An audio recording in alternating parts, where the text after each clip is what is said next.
Okay, good afternoon. I'd like to welcome everyone to the Wurtsmith Restoration Advisory Board. Thank you all for making the time to come out, and thank you to the board members as well. My name's Tim Sultanfuss. I work with a company called Galen Driscoll. I serve as the facilitator for the Restoration Advisory Board, so I'll just be trying to work the process and let y'all work the content of our discussions tonight. Let me start by asking the two co-chairs to offer any welcoming remarks. So let's advance the slide if we could. And Arnie Lurich, would you like to offer some remarks from the community co-chair standpoint? Well, what I would like to do is thank the community RAB members. We had a meeting a couple nights ago, and it was pretty energetic and worked out some understandings of things. So I want to thank them for reading the minutes over the last month and the work that they're doing and the teamwork that they're really showing now. And also the NOW group too, because many of our community members are part of the NOW. So it's the community is becoming better represented. I have given a rotary coin to the high-level managers of this meeting in the DEQ and the Air Force. And basically it's a four-way test, and it goes like this. Is it the truth? Is it fair to all concerned? Will it build goodwill and benefit goodwill and better friendships? And is it beneficial to all concerned? If we all, dispute resolution, and all of us individually go by those rules, we'll have a cleanup much faster and more comprehensive. Thank you. Now to Mr. Mars, Matt Mars, the Air Force Thanks Air for Force making co-chair. those comments, Arnie, and appreciate everyone coming out tonight and the lovely weather that you guys have up here in Michigan. I left 85-degree weather to come up here, so. But once again, appreciate everyone, all the interest, and it's never seen a RAB so energetic and energized as this one. So look forward to having a good meeting tonight, and we'll press forward. Great. All right. Thank you very much. Let me ask the technicians to advance the slides if we could. That we're managing that slide deck from there. We'll move on one more slide forward. And we'll start with introductions. So if we could, let's just go around the room for the Restoration Advisory Board members and introduce yourselves. Chris, would you mind starting us off? I'm Christina Bush. I am with the Michigan Department of Health and Human Services, State Health Department in Lansing. I am Tim Cummings. I am with the Oscoda Township Board of Trustees. I'm Bob Delaney with the Michigan Department of Environmental Quality, Project Manager on the site. Thank you. Bill Gaines, Oscoda resident, member of the Oscoda Area School Board. Chuck LaShawn, District 2 Health Department. Tony Martolio, Huron-Manistee National Forest, the Huron Shores Ranger District. I'm the district ranger here in Oscoda. And let me take just a second to introduce some of the other folks that are becoming engaged with the RAB, or at least what's happening here. And the first one is Leslie Oriemo. She's the forest supervisor for the Huron-Manistee National Forest, and located in Cadillac. And Jessie Studebeck sitting right next to her. She's out of our regional office with the Forest Service in Milwaukee and covers CERCLA for the region. And then also another person I'm going to introduce is Lisa Williams. She came today. We did a field trip today I'll talk about, but she's with the U.S. Fish and Wildlife Service, their CERCLA team here in Lansing. Thank you. Okay. Joe Maxwell, head of the Oscoda DDA and a community member. Thank you. Arnie Lurich, Oscoda resident and co-chair, community rep. Matt Mars, Air Force BRAC, San Antonio. Brian Mertz, community member. Jeff Moss, Saddle Township trustee. Mike Munson, board member, Oscoda Wurtsmith Airport Authority. Joe Plunky, Oscoda resident. My name's Jerry Schmidt. I'm a community member. I'm an attorney in East Tawas area. I own property up here though. Hi, I'm Robert Tazier. I'm a community member and the vice chairman of the Oscoda Planning Commission. Kathy Woosterbarth. I'm a community member and a co-lead of the Now Need Our Water group. Great. All right. Well, thank you very much. Let me also ask if there are any alternate community RAB members in the audience right now. Yes, could you just introduce yourself if you would? Great, thank you. Yes, ma'am. Yes, sir. Community member, Oscoda. Great, thank you. And Dan Scott, community member. Great, thank you. Any other community alternates? Okay, and now I'm sorry, was there a hand right back here? No? Okay, let's go to government member alternates. Aaron, would you like to introduce? Great. Yes, sir. John Hardy, Oscoda Township Clerk. Great, thank you. Any others? Bill Palmer, Oscoda Township Trustee. Great, thank you very much. All right. Well, thank you. I appreciate that. I'd like to now just kind of give an overview of the agenda. Actually, before doing that, real quick, Matt Hegwood is not here right now. It sounds like Martha Gottlieb is not here at the moment. She's out of state. I see. Okay. Okay.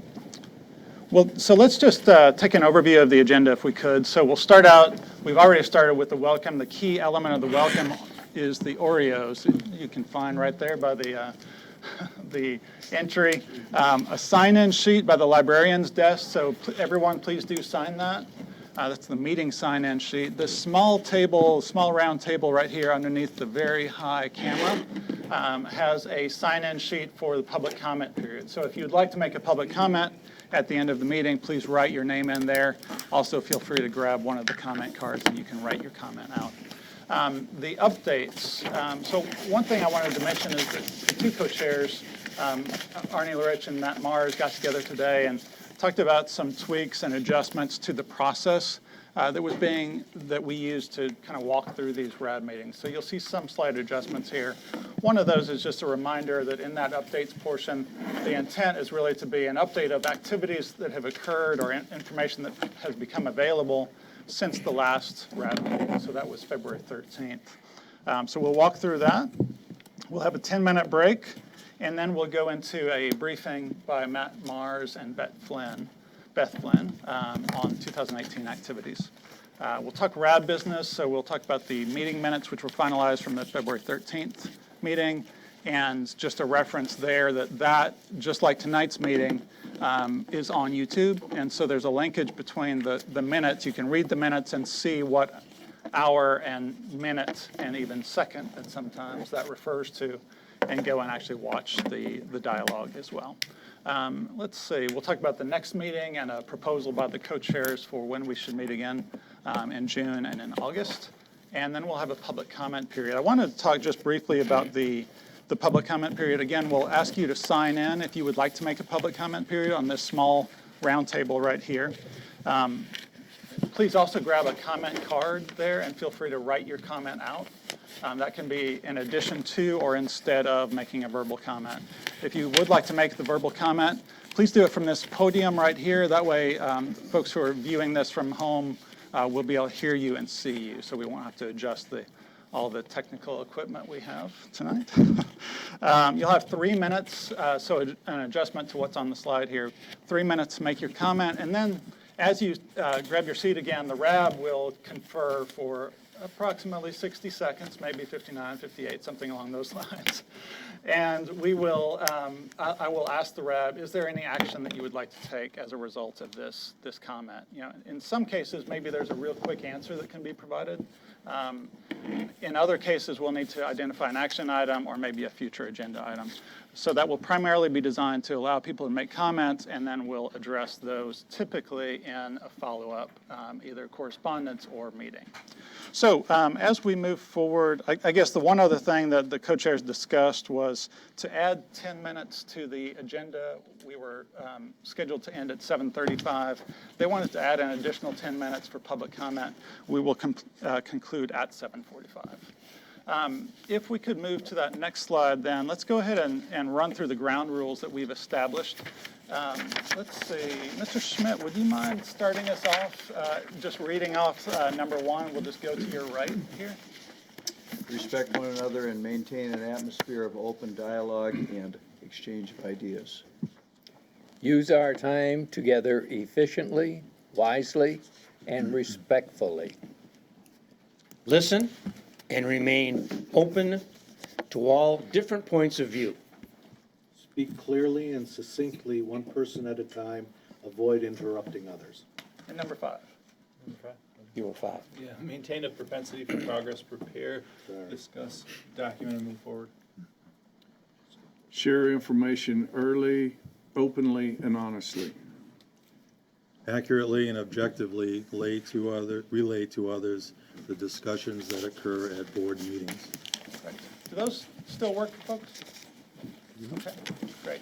Well, as indicated in the RAB rule and the RAB rule handbook and also our operating procedures, the people with the hard job here are Arnie and Matt. They are the co-chairs and they're responsible for directing the operations of the RAB. My job is the easiest one because I just do what they told me to do. And so I'm going to try to keep us on that schedule and move us forward. So on that note, let's go ahead and move to the next slide and actually the following one as well. This is the stakeholder update portion. So as a reminder, this is an update, not necessarily a discussion or a question and answer period, but just any updates that have occurred since that last meeting. We will be in the process of addressing comments made by those who submitted bullets. So there were a few emails that went out asking for anyone who would like to make a comment to send that in. Before we shift to that, though, there are a few senior folks here that I wanted to allow the opportunity to just say a few welcoming words. One is Mr. Val de la Fuente with the Air Force Civil Engineer Center. Mr. de la Fuente, could you come to the podium there if you don't mind? Yes, sir, and address from there. I don't have prepared remarks, but I'll say what I'm going to say. So my name is Val de la Fuente. I'm the Execution Branch Chief with the Air Force Center for Civil Engineer Center. First I want to thank the RAB members for their participation and the volunteering their time, and then the community members who care enough and the leaders who care enough about these issues to come. That's an important part of it. During my time at EPA, I found that very useful and learned a lot about community involvement and things like that, and I think I have that experience and share that with my Air Force counterparts. I want everybody to know that. Second thing I want to do is I want to mention what I do for a living so that you understand why I'm here. I'm not a senior leader. I'm in the middle where I'm the executioner. So what I do is I put together the projects. I bring on the experts. When the senior leaders make those funding decisions and the project decisions and things like that, I make the things happen. So I go out and get contracts. I have experience. I also want you to know that I have experience at Pease Air Force Base, former Pease in New Hampshire. I was responsible for putting the teams together and implementing those multi-million-dollar solutions. Wurtsmith is my base. I have other bases that have been impacted by this contaminant. So nationwide, I've put together projects, brought together experts, and we're getting a lot of experience. Last time I was here was October of 2016, so I'm glad to be up here. Sorry it took so long, but I've been involved. And I hope you're happy with Matt's performance. If not, let me know. So that's all I wanted to say. Thank you. Great. All right. Well, thank you very much. I also wanted to ask Ms. Carol Isaacs from MPART to come up and say a word or two, if possible. So if able to, if you could come up to the podium, ma'am, that will allow folks to hear online as they're watching us. I'm sorry, I was in a back room. Did you just call me? And you would like me to make some comments? Just any welcoming remarks you would like to make, ma'am. Thank you so much. Thank you again for talking with us earlier today. We were with a group of residents and we were hearing updates from them. I represent the Governor's Office. I am the MPART Director, which is the PFAS Response Action Team. And I will say that I'm quite sympathetic about the situation that residents are in here in Oscoda. And in all respect here to the people that are here, this has gone on a very long time, has it not? Yes. Back to 2012, I think. The long and the short of it is, it's just not fast enough, and it's just not concrete. It's not going to bring resolution for us not to move on this. And so I'm here to work with the Air Force and to talk with them tomorrow to see if I can bring resolution to this. And I wanted to understand what the situation was personally from people. So we will leave from the state's perspective all options on the table to protect the people of this community. So I am willing to take questions about what you might have and what we might do, but it's just not moving well. And I don't think anybody here thinks it is. So, Okay. Well, thank you very much, ma'am. I appreciate that. We had not actually set time here to do questions at this point. Let me just turn to Okay. the co-chairs and ask, would you like to continue with the updates here or pause to take a few questions? Let's, people can write their questions down Yes, they and during can. our public comment period at the end, then that way I we see. can address Great. it then. Okay. Does That work for you? way, give time you for know, people to get their I just questions. want to make sure, because not everybody in the room was here earlier. There are a couple things I want to bring up. Number one, the issue about foam.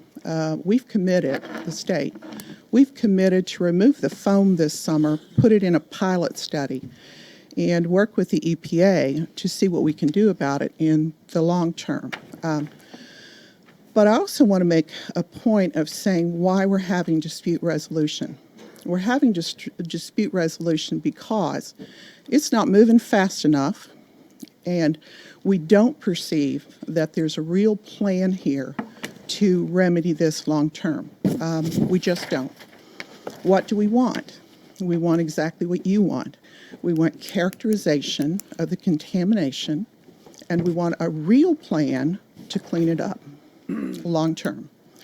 So that's what we're looking for, and we're looking for remedy from the Air Force, and we'll work with them tomorrow in any way possible. Great. So thank you. All right. Well, thank you very much, ma'am. And as Matt Mars mentioned, at that small round table right there, there are some public comment cards, so feel free to write any question that you have for any agency that is represented on the RAB. So let me move real quick. I think the next item on our list here, the next update was for the Air Force.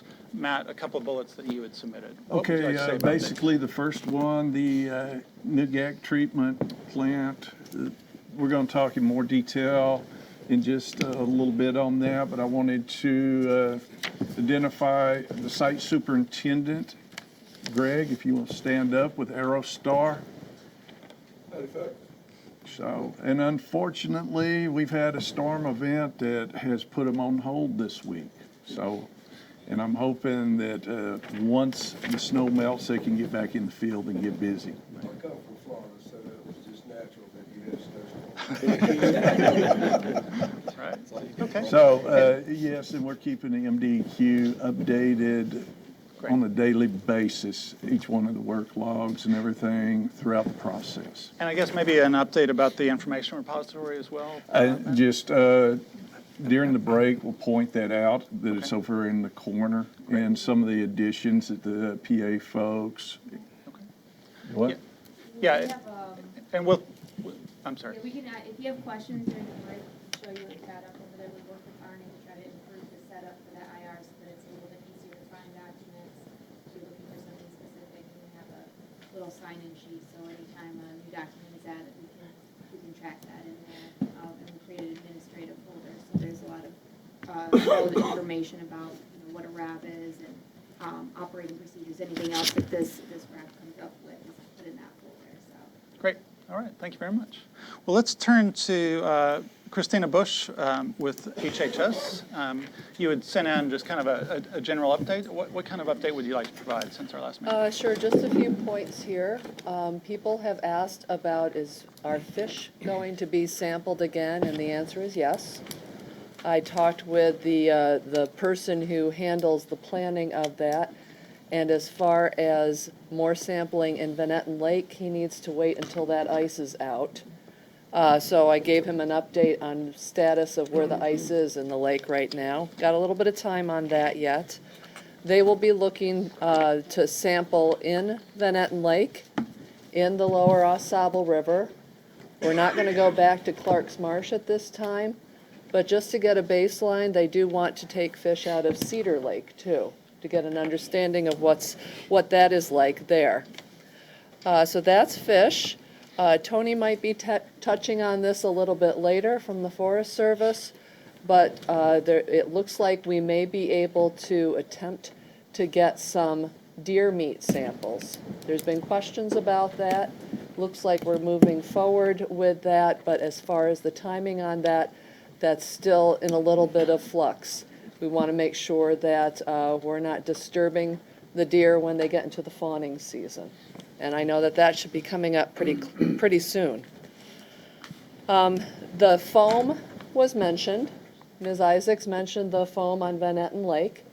And my toxicologists have been talking with DEQ toxicologists and EPA people.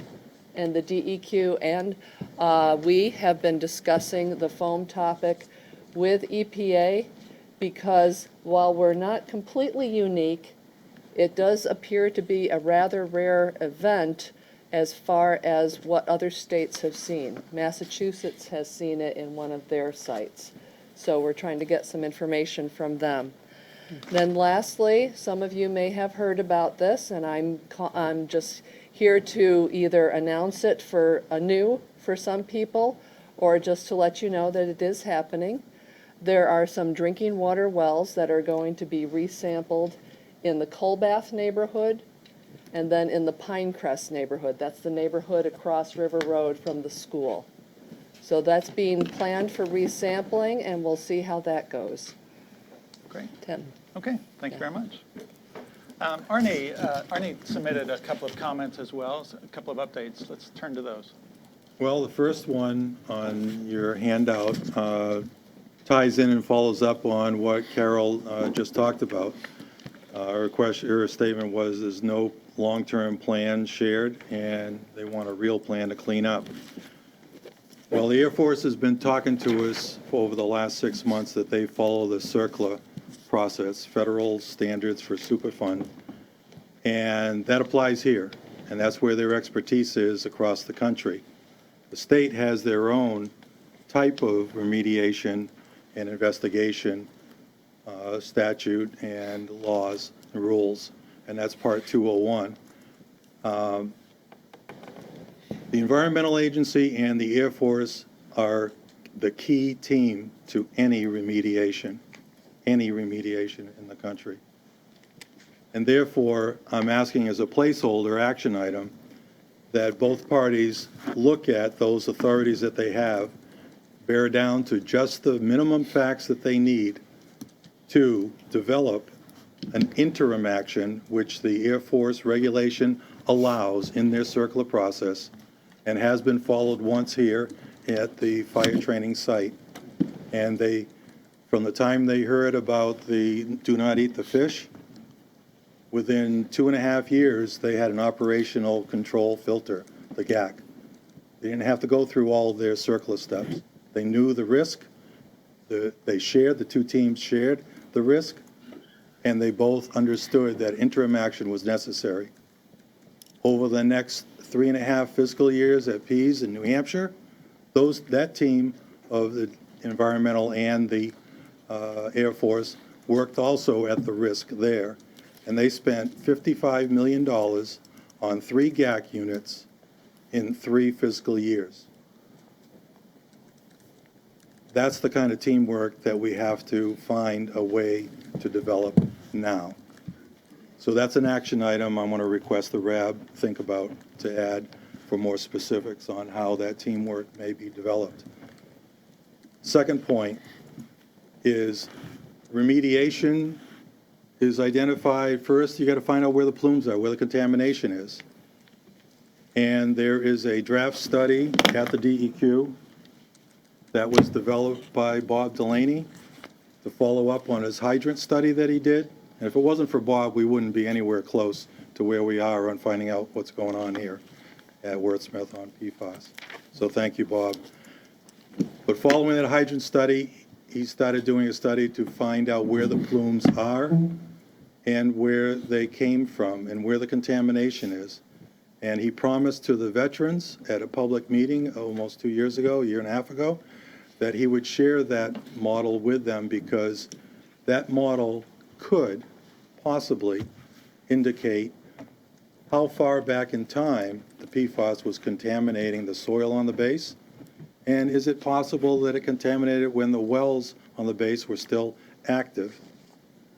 The Air Force has already said in their preliminary assessment that the sewer system on the base is and has been contaminated with PFAS. So that's no surprise to the Air Force that the PFAS has been there a long time. The hydrant study basically proved that there were tanks that had never been touched since the base was closed, and it had over 3,000 parts per trillion. And nothing was added, nothing evaporated, nothing. So that proves that the PFAS, and you think about how it was used in training, there's no surprise that that was in the soil the first time they trained with it in 1970. So I request that that report on the modeling of the plumes be released for the mitigation and the teamwork that needs to happen, I spoke about earlier, but also for our vets, that they can get the proper identification by ATSDR, the CDC arm, that looks at health effects. And that way they can go to the VA and get the proper benefits and blood sampling and all that, so that we can pay back to them and to our residents that have been here long-term. Because I believe, personally, the plumes were a lot stronger contamination 15 years ago, and now it's been getting less and less. And the well waters that you've been drinking, I fear that might have been higher.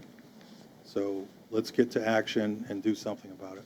So Arnie, I'll get with you during the break to make sure I've captured this correctly, and we'll run through these action items towards the end of the day. But one I captured was Air Force and MDEQ collaborate to put in place an interim remedial action to address PFAS, PFOA contamination until pump and treat systems are in place and functioning. And the second was MDEQ provide status of and release the MDEQ MPART report entitled Modeling of PFAS Plumes, Migration and Source. That's my guess what the title is. Okay. I don't know. I haven't seen it or talked to anyone about it. So if that captures the gist of it, you and I can clarify the language. One slight twist, it's interim actions at some of the plumes, one or two of the plumes, for the GAC units, the filtering. Okay. It's not before implementing. It's to implement one or two of them quickly, because the two parties know a lot about, and they have knowledge of how one works, and they're comfortable with it because they've put them in multiple places. Got it. Okay, thank you. Okay, well, if I could, let's turn to, I believe it's Bill Gaines, is that right? Yeah. In our November meeting, Beth Flynn of AMEC briefed us about the preliminary assessment. My recollection of that briefing is she referred to records in reference to run foaming on the ends of the runways. As an Air Force veteran, I didn't believe a word that she said. I recall flying in the 70s and know that it was common practice whenever an aircraft landed with a runway malfunction. I went on a social media site, asked the question, and some of the comments I got. Alan Cross, they foamed a runway in 78. That was in reference to a 135 landing with a gear malfunction. Charles Ricks, we did practice runway foaming. Referenced the tanker crash at Wurtsmith in the late 80s. Lots of foam on runway and ground next to it. Now, we saw a picture that showed the foaming for that crash characterized some distance off the runway. From Brian Kroll, slightly amended by a Jim Pennington. We foamed down an A7 that flipped off the end of the runway. I think it was winter of 86 or 87. One of those gentlemen thought it was an A6. The other one said it was an A7. We did practice runway foaming. I think it is clear from that any preliminary assessment that said, gee, we don't have to sample either runway end due to the fact that we don't find records or interviews, the minutes actually said interviews, of foaming on the runway ends is inaccurate, and in my view makes the entire preliminary assessment suspect, since this information is readily available. I don't know if the Air Force Firefighting Center at Tyndall has been contacted about their records, about the procedures, about what firefighters might have served here at that time. There are numerous sources of information that would certainly give far better records than what we've been here. Now, I had still, in writing, a hard time reading the slides that Beth showed at that meeting, in contrary to our long-standing action item. But I could only read about 2 or 3 sampling locations in the runway vicinity, and those were frankly in the middle of the runway, which wouldn't be where things would have been foamed. There are several anecdotes about 135 fuel spills on the runway being knocked down with runway foam. I know that those aircraft operated at very high gross operating weights. If that aircraft loses an engine at a high weight, the first emergency procedure is to dump fuel. The Air Force would absolutely douse down that fuel. I have logged 135 flying time. I know that. That's not somebody else's anecdote. That's what I have to say, and my opinion of the preliminary assessment and its quality.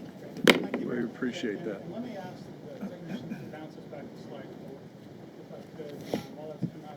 We have, that ground rule number 3, and it's an observation that I have. So my background is in conflict analysis and resolution. That's what I got my master's degree in. That's what I focus on in my facilitation and mediation work. I also spent a number of years in the Marine Corps and blew things up. But the one takeaway I've had from all the meetings I've been part of is that people from many different perspectives are gathered together, and it's, again, the ground rule slide, correct, around a problem, right? So that problem, that challenge is in the middle of this room, and everybody's looking at it from a different angle. And so you see something that Kathy doesn't see, and Kathy sees something that maybe Tim doesn't see. And I think that's one of the real benefits that we derive from these types of boards. Now, I've known Beth an extended period of time now, and I know she does her absolute best, and we're going to hear from her a little bit later too. So I'm sure she's going to tell us the absolute truth that she has based on the information she has. But it's beneficial when those with personal experience share that experience. And so that's really, I think, the benefit of your review of that. So Matt, did you have any other comments real quick on that? Appreciate you bringing that forward. And yes, the Air Force will further evaluate that. Thank you. That's really what I was interested in, because I think there's more testing that needs to be done to characterize what we have. Great. And you come at it from a very direct personal experience, which is always the best. Yes. Let's move back to slide 6 if we could, and we'll go for those last 2 updates to Kathy.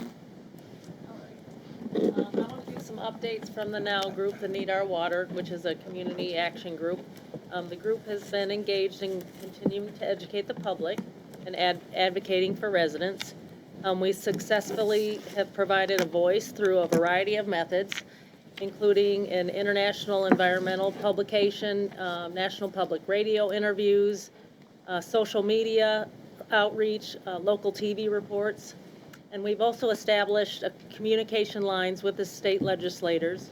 And they're actually asking us to continue our activism, and they are asking some specific, what our specific requests are as a community. Those include voting on bills regarding the Safe Drinking Water Act and the No Stricter Than Federal Rule. We've also made requests about mitigating the contamination at the source immediately, tying into municipal water supplies for those people that are in contaminated areas, testing affected wells in contaminated areas throughout the year, and then being included in health studies or health monitoring. And then lastly, the last request was enforcement of the DEQ Rule 57 regarding water quality values. So those were the updates and requests on remediation. Great, thank you very much. And I might suggest that during the break you might catch up with Brianne. Brianne is busily typing away the minutes as we speak, and so it may be good to capture some of that detail in those as well.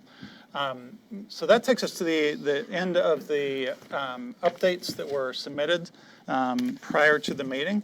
The next item that we have on agenda is a quick break. Co-chair, shall we move into that break now? Arnie? Sure. Okay, great. All right, well, so it is approximately 6:06 now, so we'll come back at 6:16. The refreshments are just beyond the door on your left. And if you have not yet signed in, please do so at the librarian's desk. If you would like to make a public comment, do so at this small round table. Thanks. We're on break for 10 minutes.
So thank you. Hope everyone had a entertaining break. We want to move real quick to Bob Delaney with MDEQ to provide a brief update from his standpoint. Okay, yeah, I'll just give a brief update on what we're doing coming up, and then if you have some questions at the end. I have a little slide show that just shows the plumes and stuff like that, so at the end, if you have questions, we can pull that up in the question and answer period, so I'm not going to cover those things right now. So I wanted to touch, Carol and Chris have already covered several of the things I was going to cover, so I won't cover them again, but the residential well sampling that Chris mentioned, we've actually already got that done. So we'll be waiting for results now. Those usually come in between 3 and 6 weeks out. So once we get those results in, we'll be sending out to the homeowners the information that are their results. Arnie had mentioned the plume modeling report. I've gotten that from the consultants, and the upper management wants to have an outside expert or have it validated essentially to look at it because it's a really important report. And so as soon as that's done, we'll be distributing it. And we have surface water sampling will be coming up probably pretty soon. We've got a bunch of sites. What we want to do is on a rather regular basis sample surface water to see how things are responding as far as new treatments come on, and trying to understand how the climate and stuff affects surface water levels of these contaminants.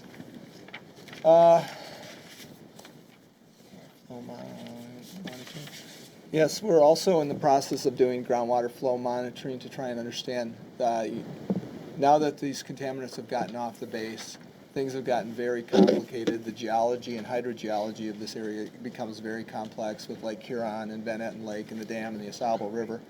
So it makes it somewhat difficult to explain certain data, like why is this particular well contaminated and maybe the one over here isn't contaminated. So we're trying to get a better handle on how groundwater flows around the year, during the year, because you guys know, like when you dam, the water is raised in the summer, all of a sudden you've got 4 or 5 feet more water setting up high, pushing into the ground. That changes everything for a while. So we want to understand how that affects it and how it affects the plumes and the discharge into the lake. And the last thing I was going to mention is that we will be out finishing our drilling. DEQ is doing a small remedial investigation. We've already given out the results on the first phase of it, but we ran into weather problems at the end of last year and couldn't finish that work. So that'll be starting up in June. We'll be out drilling, doing some more drilling. So The 7, I'm sorry. Yeah. The 7 that from last year couldn't get finished? Correct. So that will be done starting in June, I believe. Great. Okay, Well, a lot of that's it. activity going on. Thank you. Yes, yep, we're Appreciate busy. that update. Great. Okay, our next item gets into the Air Force briefing, so we'll turn to Matt Mars and then later to Beth Flynn. What I'd like to ask, sometimes it's helpful to hear the whole presentation and digest all of that. So as you're listening, please jot down any questions that you have. I'd like to hold the questions until the end of this briefing after Matt and Beth, who will be speaking from the podium, run through these, and then we'll have some time to discuss as well. So, Matt? Okay, appreciate it. And starting with the first slide, there's multiple things there, and I'll just sort of look up in the top right-hand corner. And the first one is a GAG pump and treat site work again, and that's in the yellow. So let's go down through it right quick. Which, going back to the December, January, where the siding, where the new central plant is going to be built, which is about a block from here. And in January, they did the geotechnical on it. And then in March, we met that goal and got the site demolition started. And up until this week, we were going really good till you guys had this little snowstorm. So hopefully after the snow delay this week, they'll get back in the fields as fast as they can. And that's the reason I wanted the site superintendent from Aerostar to be here tonight. So I appreciate you coming out, Greg. So, but hopefully it won't impact the timeline, and hopefully still have it online in August. And that building, I've been told, the 60 by 120, I talked to the program manager. It's already been put together. It's ready for delivery. So as soon as you can get in the field, get the forms, start getting everything back in place. The tanks, you know, you can thumb over to the next slide. You see what the GAC vessels look like. They're sitting over at the old POL yard. So they've been here for a while. And, you know, just swing on by as the project progresses. And I hope when we have a RAB meeting in August, that will also be when we can have, you know, celebrate that one. And, you know, let's turn on to the very next slide on page 10.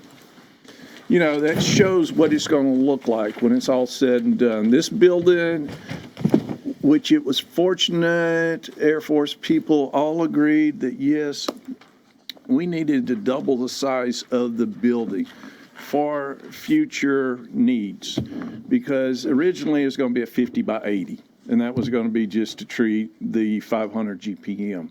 But right now you see the treatment train system as it will be in that, and that's a 60 by 120. So in that whole area where you can see across there, it says expansion area, that's all open for in the future. And as you know, this is emerging contaminants, so as future expansion needs, we may look at exactly what's being done at Pease and look at the resin. And that's one of the things in one of the future RAB meetings, I'm sure we'll talk about other treatment systems and look at that and keep you guys up to date with the different treatment technologies, because it is a rapidly evolving emerging contaminant. So going back to slide 8 again, that covered that piece of it, started the GAC treatment update. And hopefully this is the last snowstorm you guys are going to have this year. Last time you traveled from Texas too, so. I know. Okay, moving on to the supplemental site inspection sampling begins. And that's going to start with AMEC will be back in the field in May, in the June timeframe, and the VAS, that stands for the vertical aquifer sampling. So they'll be doing that field work. And as we get on into the next slides, I'll have Beth and Sami from AMEC. They'll talk briefly about that. But we're looking at that and the field season, so going down through it, the monitoring well installations during the July, and then, you know, the July, August groundwater monitoring timeframes. And if you look over on the very far left, you see a little cup of water for May, August, and November. That's the drinking water quarterly sampling events. And that's what AMEC will be doing. So, and we'll briefly talk about that in one of the slides as well. So that sort of covered that slide on page 8. The next page, basically you see the ongoing construction activities. And, you know, 10 will keep you up to date, and that shows sort of the diagram. And you can always probably go by and see Greg and Jimmy there, who are at the job site and trailer. And you can see the activities. They will be putting up a fence, though, around it pretty quick. And I'm sorry, you're on slide 11, is that right? Yes, sir. Great. On slide 11. Going down through that, AMEC finished up the supplemental site inspection back in December.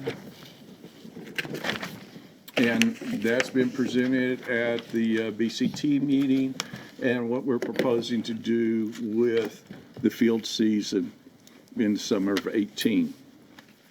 And also the preliminary objectives, you know, with the Air Force, the protection of the drinking water receptors, and the monitoring of the residential and the public water supplies, drinking supplies. Moving on to slide 12. Basically, with the supplemental site inspections, you know, we looked at these areas and looking at the area 15, and that's also an IRP site, which is called SS 71. The next site you see down below is the base operation apron area. That's what throughout the SSI, and Beth will talk about that in just a few minutes, but that's your area 1. And then you also see where the Aero pump and treat system is. Right across the street is where the new GAC treatment plant is being built. And then also, because it is both the benzene and the Aero, which will be tied to this with the first 500 gallon per minute treatment system train. Then we'll also look at tying in, you know, a project to tie in the Mission Street as well in the future. And then, you know, we're looking at the other area 2, maintenance hangar, and through the initial part of the SSI, is where I also got to looking at the area 7. And as we move further along in the SSI, that's where we started seeing that these sites are probably commingled, the area 2 and 7, which Beth will talk a little bit more about that in detail in just a minute. So, okay, moving on to the slide 13, I will hand that over to Beth. Great. All right, so Beth Flynn with AMIT. Great, thank you, everybody. As Matt said, we finished up a lot of our work in December, and we've evaluated all that data. As part of our December work, we collected over 200 groundwater samples. So we collected samples from the areas 1, 15, and 2 that you saw on your maps. And if you do have the maps, I would kind of keep them handy, so as I go through things, you can look at where we are on the map and what areas we're looking at that time. But we evaluated areas 1, 15, 2, and now we've added area 7 as part of the areas that we're going to be looking at going forward. And really the objectives that we have for this project is the protection of the drinking water for the residents that live down gradient, which is the area in which the groundwater would flow. So it flows from a source area towards some of these areas where residents are. And so that's the down gradient contamination. The first areas that we prioritized as a group with the Air Force, the priority areas were areas 1 and 15. And if you remember from the slide just a minute ago, the area 1 and area 15 are the ones closest to the lake, and there are a number of residents that live between the base there and the lake. So that area was prioritized because we wanted to make sure that we understood the contamination that might be going to those homes, towards their receptors. So we investigated through the vertical aquifer sampling.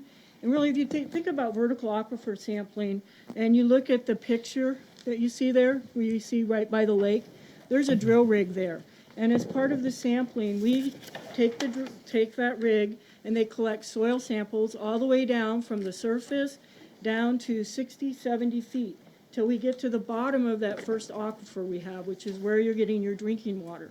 So we collect our samples from that area, and we're collecting 5 different intervals. We're collecting an interval at the top of the water table, which is where the water level is in that aquifer. We're taking another sample 10 feet below that, 10 feet below that, 10 feet below that, and up to 5 samples from these borings. So we're collecting a lot of data to give us a good understanding of where the contamination is. So we collected that data. We've collected it, when we did our first investigation, about 15 different locations at those different depths. So we collected a lot of information to better understand where is this contamination, where is the plume, where is it going. But we still need a little bit more information. So we're going out there to better understand the down gradient contamination. So what are we seeing? What are the concentrations of PFAS and PFOA down in this area where the houses are. So we're going to be stepping off base and collecting some samples within the areas where these private wells are. We're looking at getting that data. What are the concentrations there? So that's really important. So we're looking at the down gradient, where the water's flowing, extent of contamination. We also need to further characterize the up gradient source. So we have our source areas. When we talked about that, we had area 1, which was the base operations area.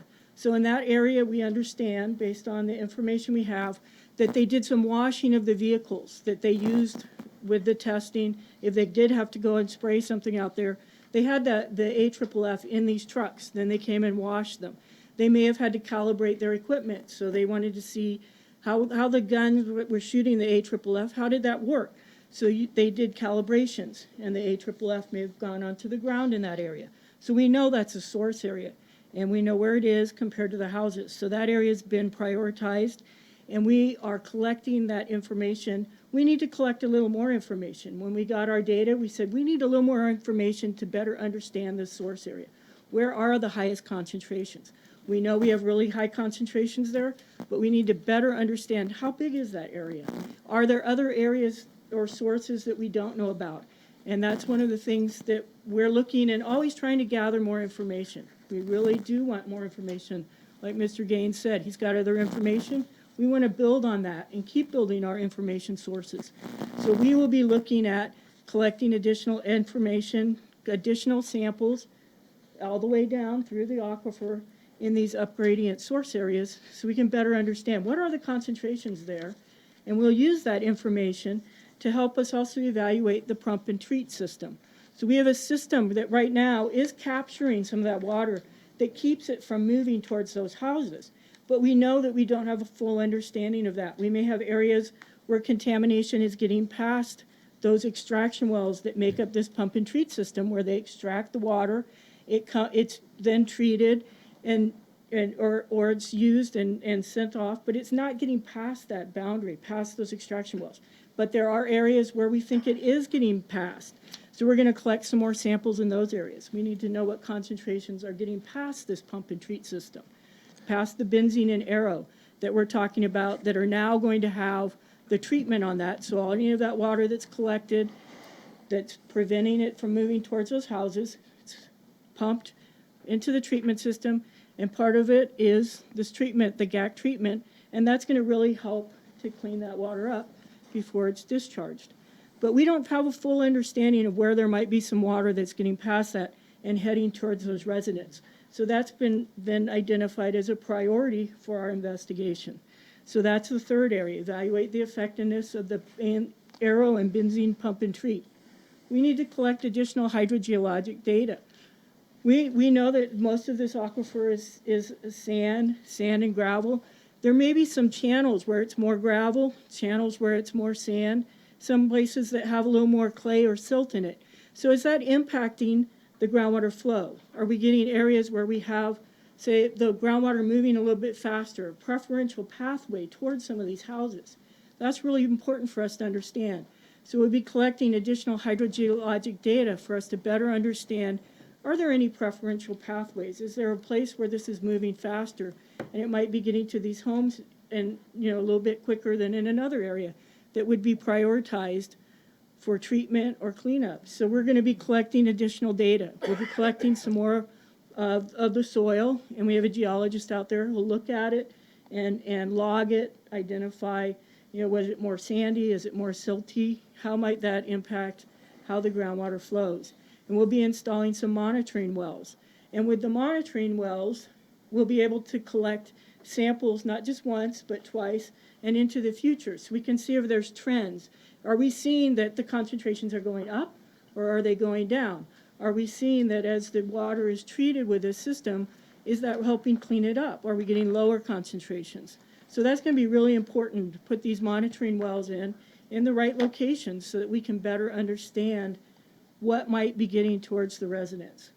So that's some of the stuff we're going to do. And then we're going to use that information to update all of our figures, our plume maps, and also our groundwater models. So all of that pump and treat systems that we talk about, there's a groundwater model that kind of models and gives us an area where we have the influence, and the groundwater in that area is being captured. So we call it capture maps sometimes. But that's being captured, and with that, we have a better understanding of, okay, should we put another well in here that will help capture some other water? So that all that information will feed into a model that will help us better understand and better be able to, move forward with any kind of remediation. That's going to help us. All this data is going to really help us to better define and better implement what we need to do to prevent the contamination from getting towards these homes. So area 1 and 15, the ones closest to the homes, those are a priority, and that's what we're going to be doing. So you may see some more of those kinds of rigs out there that we have in the picture. And then the other picture that we have there, before we even get out and we drill a hole because of safety, as you all know, there's a lot of utilities in the area. We have a subcontractor come out, usually it's a geophysicist or someone trained to do this. They have a number of tools that help us to identify where there might be a line. Is there a sewer line there? Well, we don't want to drill there. We better move our boring a little bit because that would not be a good place to drill. Or is it a gas line? We want to avoid all those things. So that's just a picture of somebody who's out there doing that work, which is one for safety, and really, that's a key to what we're trying to do. We want to be safe while we're out there as well. All right, so next slide. The other two areas, area two is where there was a release of AFFF from a hangar. And as part of that release, it went onto the ground. They washed it down, and there was also a lagoon there, and all of that, the AFFF and some other releases, they all ended up in a lagoon. Well, when we went to do some additional investigation, they found there was a rip in the liner for that lagoon. So we were looking at collecting samples to better understand, what kind of concentrations do we have near this hangar? Because really, we need to find out where the contamination is. Once we find out where the highest concentrations are, then we can really identify, how fast is it moving and where is it going. So that area 2, we took samples, and we had really high concentrations in a couple of the locations there. So for us to better understand that, we need to, again, look at the extent of contamination. So we've talked a little bit about aero and benzene, and those are the 2 treatment plants that are going to get the initial GAC systems put on them. But if you look back at your map, or maybe we can go back to like 2 slides back where they have the map, this one, yeah. So area 2, it's kind of the box in the middle there, okay? And you can see, it's a little hard to see, but there's also some modeled captures. So what those things are that look kind of like a plume, they're actually showing you where the water is being captured. So if you're within that light green area, any water in that is being captured. Yeah, if you can point. So any water in here, in those areas, is based on our modeling, it's being captured by those extraction wells. And so it's not able to then flow down towards some of the receptors.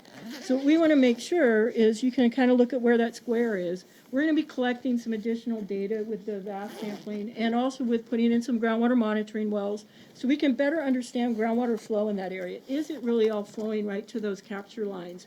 Or are there areas where it might be getting past that? Maybe it's coming along the side. We have some indications based on our data that, there's potential there could be some coming along the side. So that's what we're going to be collecting data. Again, we're going to be collecting the vertical aquifer samples so that we can better understand concentrations throughout the aquifer. And then we're also going to be putting in monitoring wells. And the other thing we can do with the monitoring wells is we'll take water levels. So we'll go and we'll measure the depth of water in all these monitoring wells that we put in. And then based on that, we're able to see, okay, what's the groundwater flow? What direction is the groundwater flowing? So those are really important tools for us to better understand the hydrogeology. Where are the pathways, and where is the groundwater flowing, and is it being captured? And if it's not, we'll get that information and we'll know it. It will be another piece to the puzzle to help really prevent, any further contamination. So these are the pieces that we need to move on forward and get to where we all want to get. Yeah, and the blue lines there, the arrows are showing the groundwater, what we know today to be the groundwater flow directions. So you can see if you were outside of that capture, you might have groundwater flow going off towards where there are some private wells that people may have been using. Okay. All right. So I guess we can go back now to the 2 and 7. So slide 14 now. There we go. Thanks. All right, so, I don't need this right now, but anyway, I'll get back to it. So area 2, where that hangar is, we're gonna collect some more data to better understand where the really high concentrations are. That's important for our evaluation.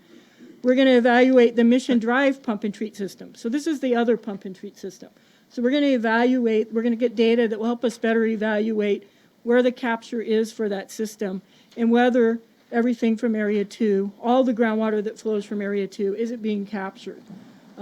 Again, collect additional hydrogeologic data. I'm sorry, Beth, let me just interrupt you and ask us all to focus on Beth. I know the audio is picking up some sidebar conversations, so go ahead, Beth. Okay, so anyway, so also to better evaluate the Mission Drive, what is this capture there? And you know, does that need to be evaluated further as well? And again, update the groundwater model. And Area 7, that was the smaller box. That smaller box, Area 7 was identified. There was a fire station that was there. Wherever you had a fire station where they may have had AFFF in the trucks, that became a suspect area. So during our initial SI, which was before we started the supplemental site inspection, we identified that as a source area. We had some high concentrations in an initial groundwater sample that we took there. So we did our boring, collected a groundwater sample. We had some higher concentrations of the PFOS, PFOA. So we knew that area was potentially of concern. But when we went back and looked at Area 7 and Area 2, we put some borings in during our the first phase, the 2017 supplemental site inspection. We put some borings in between those two areas. We saw that it looked like maybe those two areas were commingled, or that they were, you know, together in some way, based on the hydrogeology. That kind of made sense that we could have seen that. So based on that, we decided we better start looking at this area now. It could be of concern. We want to understand what's happening with Area 2, Area 7. So we're going to go ahead and collect some additional data there as well. We'll be putting in some more of the vertical aquifer samples. So we'll be profiling the entire aquifer there. We will be putting in some groundwater monitoring wells. And that, along with some existing wells, we'll be collecting samples, collecting water levels, so we can better understand the hydrogeology and where the contaminant flow is. So really, again, to get to protection of groundwater receptors, which are the people who have the wells, and update groundwater model. So those are the things that we're going to be doing, starting the optimistic, well, maybe it's not optimistic, we don't consider it optimistic, but we want to get out there in mid-May.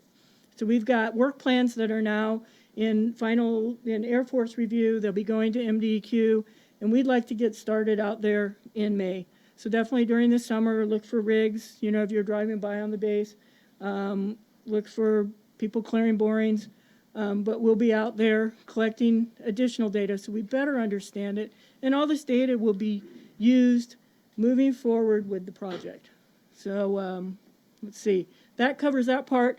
And then the next part that Matt talked about, we can start on the next slide, is protection of human health by monitoring residential and public drinking water supplies. The Air Force in 2015, we did an initial sampling event in December of 2015. We went and we sent letters to everybody, and we went door to door within an area that the Air Force had identified as being downgradient from some of these suspected source areas. So that happened even before we started any of the investigation. That was, we know there could be a concern. We went out, started collecting samples from residents, and I know everybody's pretty familiar with that and what was going on. We identified one location where it was above the health advisory, and we had a number of other ones where there were detections, not above the health advisory, but there were detections of PFOS and PFOA between non-detect, so not detected, and the health advisory. We did an additional sampling, a seasonal sampling, last August. We looked at those results, and to really better protect and to try and better understand, the Air Force is going to be implementing a monitoring program. It's expected right now it'll be a 3-year monitoring program. It's going to sample any water supply, any wells that people are still using as their water supply. So if you're using it for irrigation only, that wouldn't be included, but if you're using that well as your water supply, then we're looking to put you on a quarterly monitoring program, or semi-annual if you're only here during the seasonally. So if you're only here, say, from May to September or so, then we'd collect 2 samples. But if you're here year-round, we would go ahead and collect quarterly. And the plan is to start that beginning in May, do quarterly sampling, and then probably drop to annual, but that depends on the results. So right now it's looking at annual after that. We're also looking to do some additional outreach, and that would be to identify people that are within the Air Force's initial area of study. If you didn't have your water sampled at that time, but you want to have it sampled and you're within that area, then we'd like to get you included in the program. So that is part of what we're going to do too, is we're going to do some outreach. We're going to talk to the District 2 Health Department, and they have a, who's has got a filter on their water. So we want to make sure if you've got a filter that we can reach out and at least find out if you'd like your water sampled on either quarterly or, at least get initial sampling. And also we're planning to put a notice in the newspaper with some contact information, so you can contact us and let us, let us know that, or let the Air Force know, yeah, we'd like to be included in this program. So there's a couple ways that that's going to work. And I think the next slide shows the area. The hatched area is the area that the Air Force, at this point, is their study of interest. I know there's some other areas out there, but right now, that's the area that the Air Force is concentrating on. And that shows the wells that have been sampled as part of the Air Force sampling program in the past. So we'll be looking in that area. If you are one of the people that have been identified as below the health advisory but above the detection, we'll be calling you to set up that sampling. So you'll receive a call. If we can't get in touch with a call, we'll send you a letter to let you know that we're doing this, but we'll set up a call so that we can schedule you for late May, June timeframe for the first initial sampling. Takes about 15 minutes to collect the sample. We run the water for a little bit, then we collect the sample. The sample's sent off to a laboratory. Once the sample gets to the laboratory, it takes them about 10 days to analyze that sample.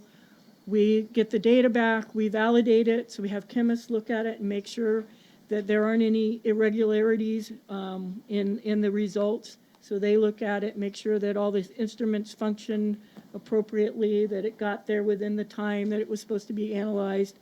They look at all that, they prepare a report, and after that, we prepare a letter and you'll get your results of your sample. So that's the 2018 activities that we're doing, and that's kind of my overview. Great. Well, so thank you, Beth. That leaves us with 15 minutes for questions and answers. So yes, sir. Mr. Gaines.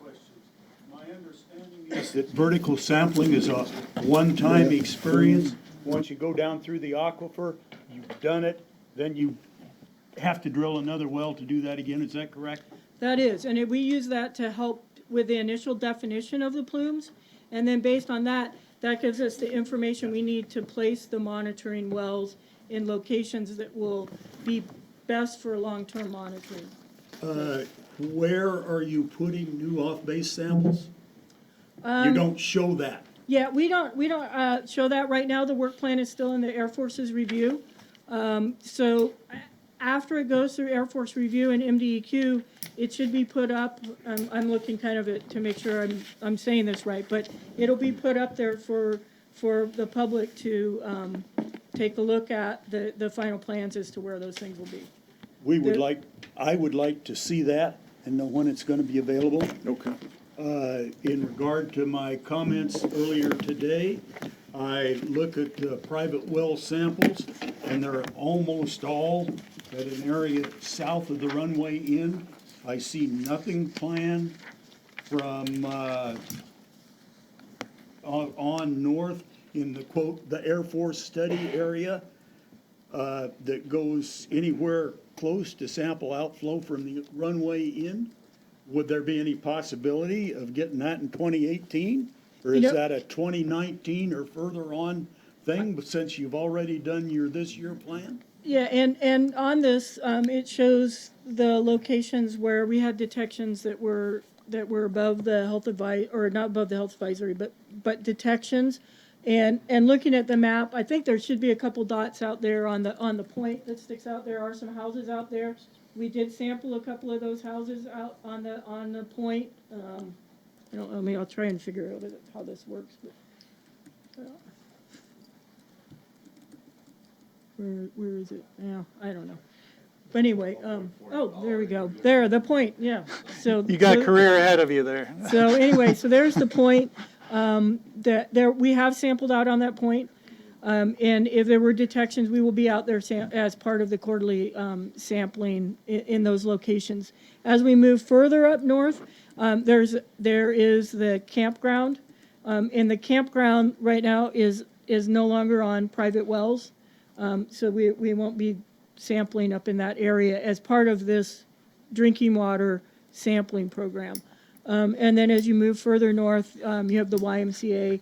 And again, that one the YMCA is not on the private, or they're not on a private well, they're on public drinking water.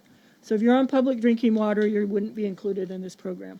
So that's a function more about where the wells are than trying to not sample up in that area. Another question, and I'm not sure who this goes to. How much have you incorporated MDEQ and MDHS data into your analysis of characterization of where these flows are going and what they are and so on? We have used some of the data that was collected by others, and are going to continue to do that. Some of it we don't have, some of it we do have, but they did share a lot of their data, and the data that they shared in that area, we would also be evaluating as part of the study. Let me turn also to Bob and Christina Bush to any comments on that question specific. Specific to using our data, or? Correct, right. Yeah, they have all our data. Okay. With locations and everything. Okay, great. How are they using it, though? Well, I assume they are. I don't. In the review of their reports and so forth, have you seen use of it? They've asked for our shape files and stuff, so I think they're using it. They're looking at it. Okay. Yeah. And Christina, any from your perspective? None of the data has been collected by MDHHS. However, I know that when the Air Force was looking at some of the information where the state has collected drinking water samples, we did ask people if we could share their data with the Air Force so that the Air Force could make their plans. And I know that some of them did. I don't know how many of them were contacted. I didn't do follow-up. What we eventually did is we took the residential data, but we stripped all the personally identifiable information out of it, like the address and stuff like that, and we just put resident 1, resident 2, resident 3. They do have GPS units, so they can figure it out, but it's not something that's readily easy to look at. Okay, great. I believe Mr. Munson had a question, but let me just first make sure that addressed your question, Mr. Gaines. Well, what isn't really addressed is how much use the Air Force has in fact made of that available data. I mean, we're getting a slide telling us what you're doing to characterize it, but the only thing showing on the slide is Air Force data. And, to me, I don't much care what the source of the data is. I care that the data is available and being used and understood.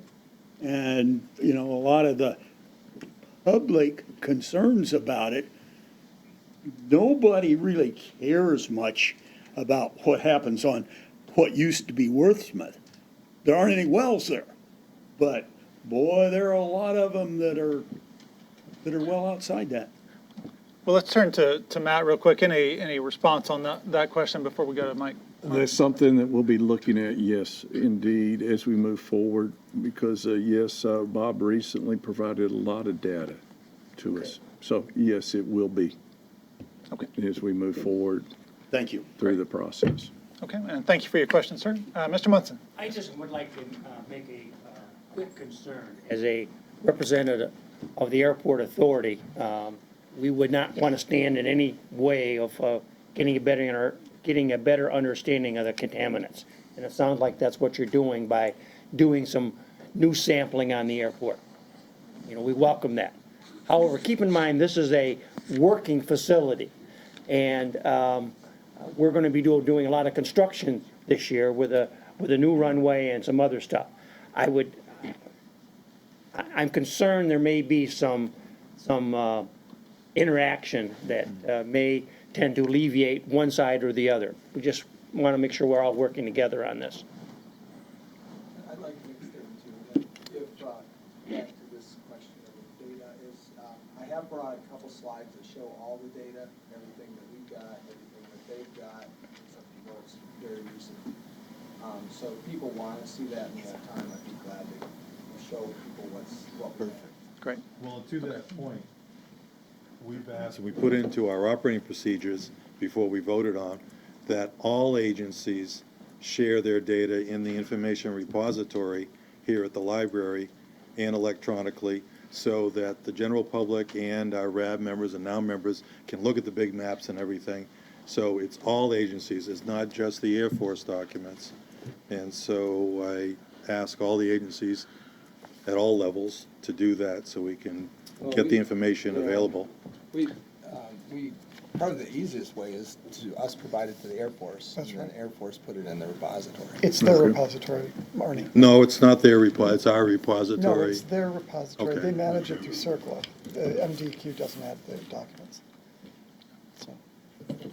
Then please, the agencies copy the co-chair community that you've sent it and what you've sent so that I can follow where it is, because we don't want to delay things.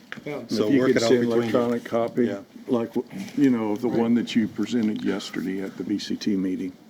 Okay, well, let me ask, Mr. Munson, did that address the question that you? Well, yeah, I just want to make sure that you're understanding this isn't a vacant plot of land. It's a very viable piece of our economy right now.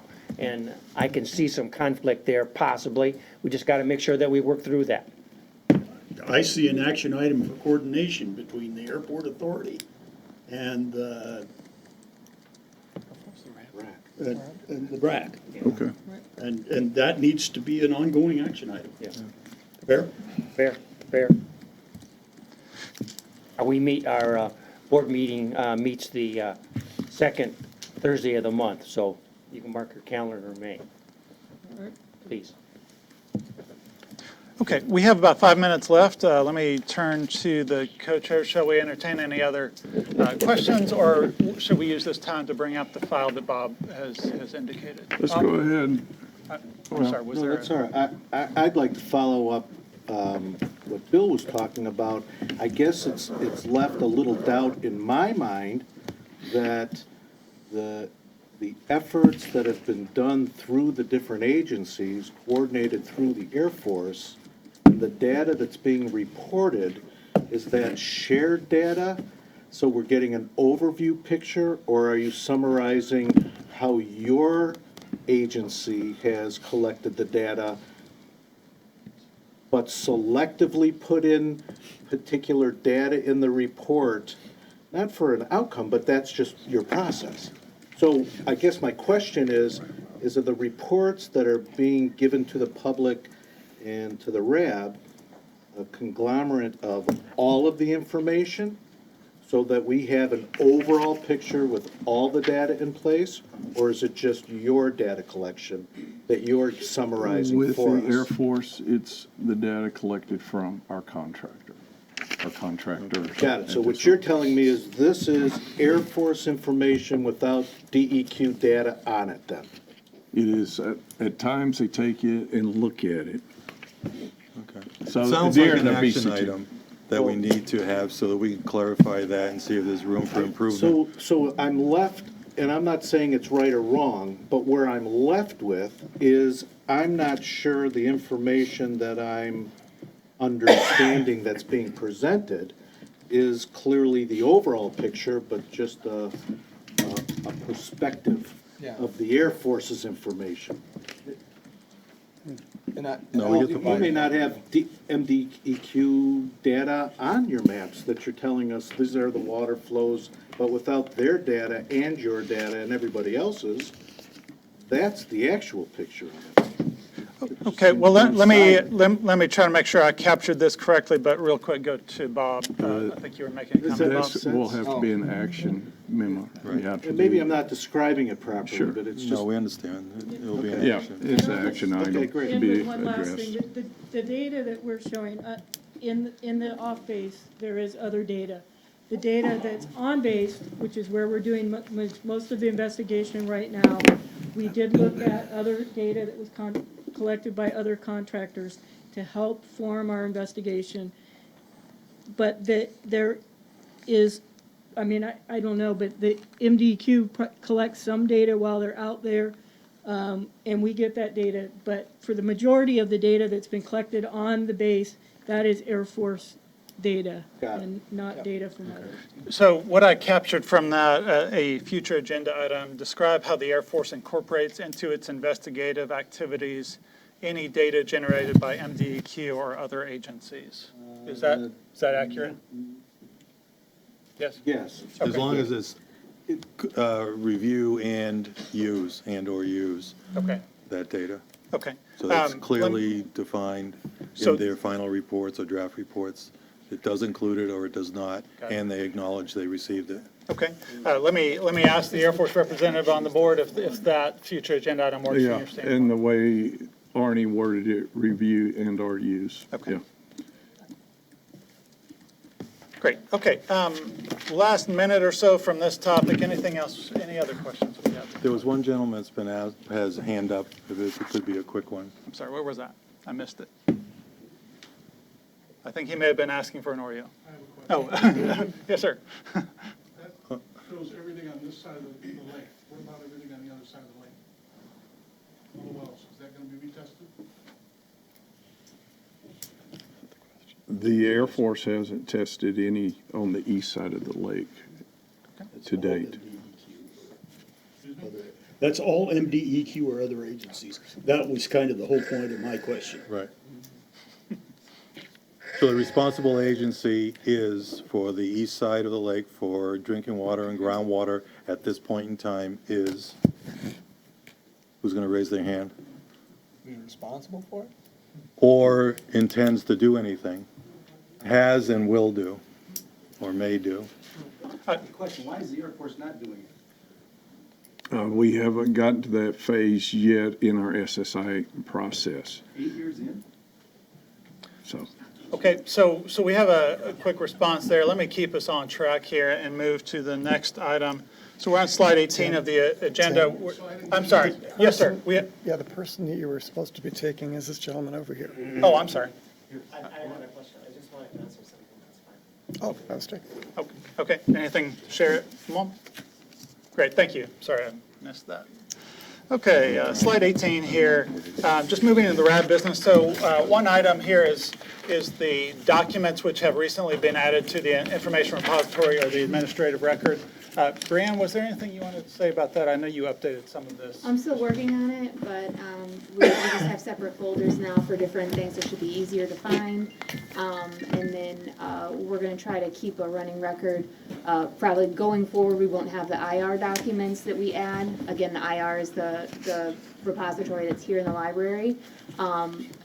There will be like a tracker sheet that you can look at to see what documents have been added on what date. So in future RAB meetings, we will provide a list of documents that have been added to the AR, and that is I always say it wrong, is it the administrative record?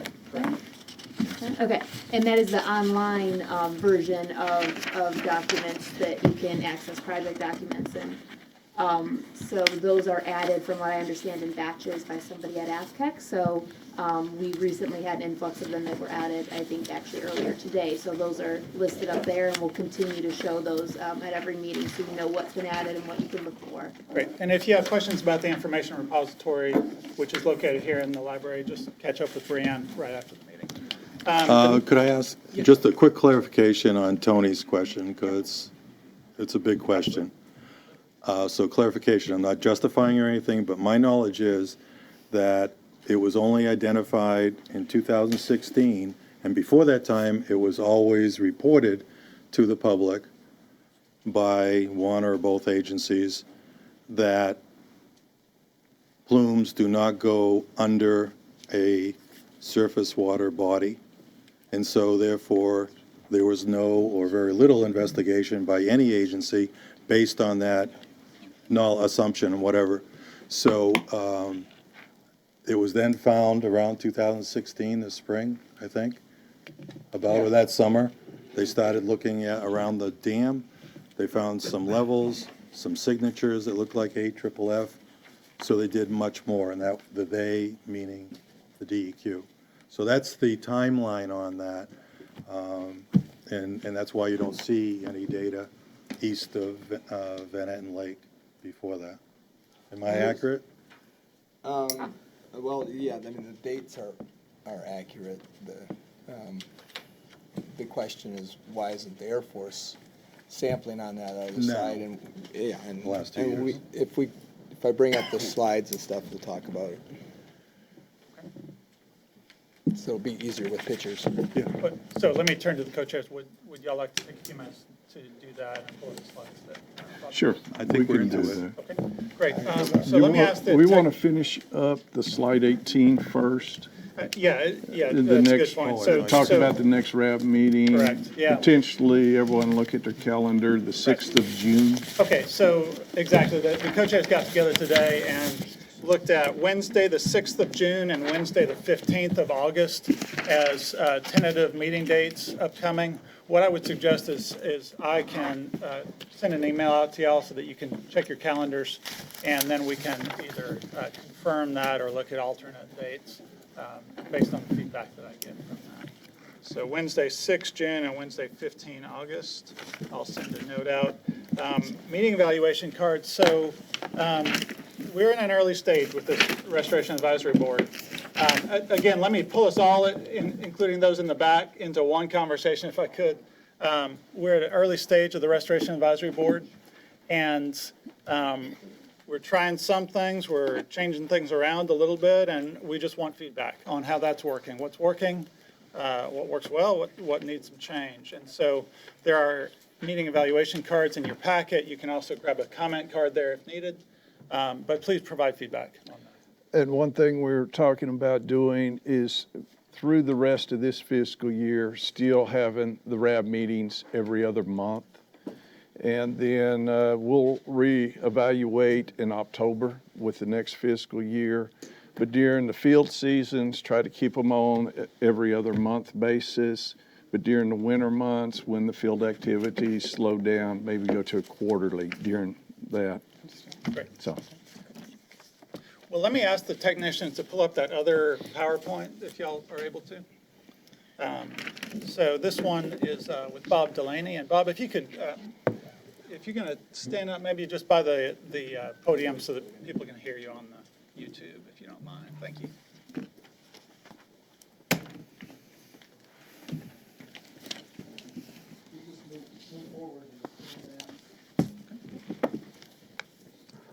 So if we could advance those slides, there we go. Okay, all right.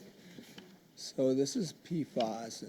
All right, so what this map is that all the residential and groundwater wells that have been sampled across a huge area now. Now, these things that are on the base, most of this has been Air Force sampling. We initially did a lot of that sampling, the DEQ did, but then the Air Force started going out to confirm our data, and then they've continued to do more investigations since then. So that, all this on here is kind of a combination of the two agencies' data. Pretty much everything else you see is DEQ generated data, sampling residential wells, putting in our own wells, and trying to understand the extent of the contamination. And last I checked, it was about 8 square miles of impacted water out here. Now, with some of the recent things we've done is we've looked under the river, under the Asable, to see what's going on there. We've extended clear down into here with our residential sampling and clear up to Cedar Lake now. And now this is just PFAS and PFOA. I think the next one is the total. Can you flip to the next slide? Because that'll kind of give a, oh, nope, same thing. All right, I guess just go back because this is just residential wells. So we'll talk about this. Now there's a lot more. I just got the last updates today. I wasn't able to put it into my slideshow, but I have a total PFAS, which actually shows the picture a lot more clearly because these are complex mixtures of plumes. So some places, whatever they spilled on the ground didn't have a lot of the what I refer to as the Scotchgard chemical, because Scotchgard had a particular chemical in it until they changed the formula. And we don't see that chemical in some of the plumes. It's just the type of AFFF that the company was making maybe didn't have that chemical in it. So what you get are really complex plumes because the manufacturers had different formulas. They're all the same family of chemicals, and they all work the same way, but they had variable formulas. So that makes it complex. And then as you look in the environment, as this stuff gets into the environment, it travels at different speeds. Some of the chemicals are big, long chemicals, and they don't really want to move in the environment. And others are real short, and they'll move really fast with the water. So then the plumes, as they get farther and farther away, they change what they look like. So it's a very complex, and if you're a scientist, a very intriguing problem. But it does make it hard to explain. So anyway, what you see here, the purple, of course, is a lot of the real hot sources on the base. And then as you get farther away, you see other chemical or other signatures. Now, a lot of these down here where they're green, these two and these two over here, there are no PFAS in those at all. And if we had the totals map, you'd see probably green too in those. So that means there's nothing there. Along here, we have just a few really low hits. Up north of Thalen Creek, for whatever reason, that all the chemicals are these very long chain PFASs. We have no idea where they come from. Could come from your septic fields for all we know. So it's so it's up there, but it's at the 1 part per trillion, really low stuff that we're not worried about. But then the question is, what's going on with all the rest of this stuff? You can see it clear down here to the mouth of the Asable River. You're probably all familiar now with what's happening around the school where there's a garage fire and there was a forest fire that they helped put out with foam. So that explains that.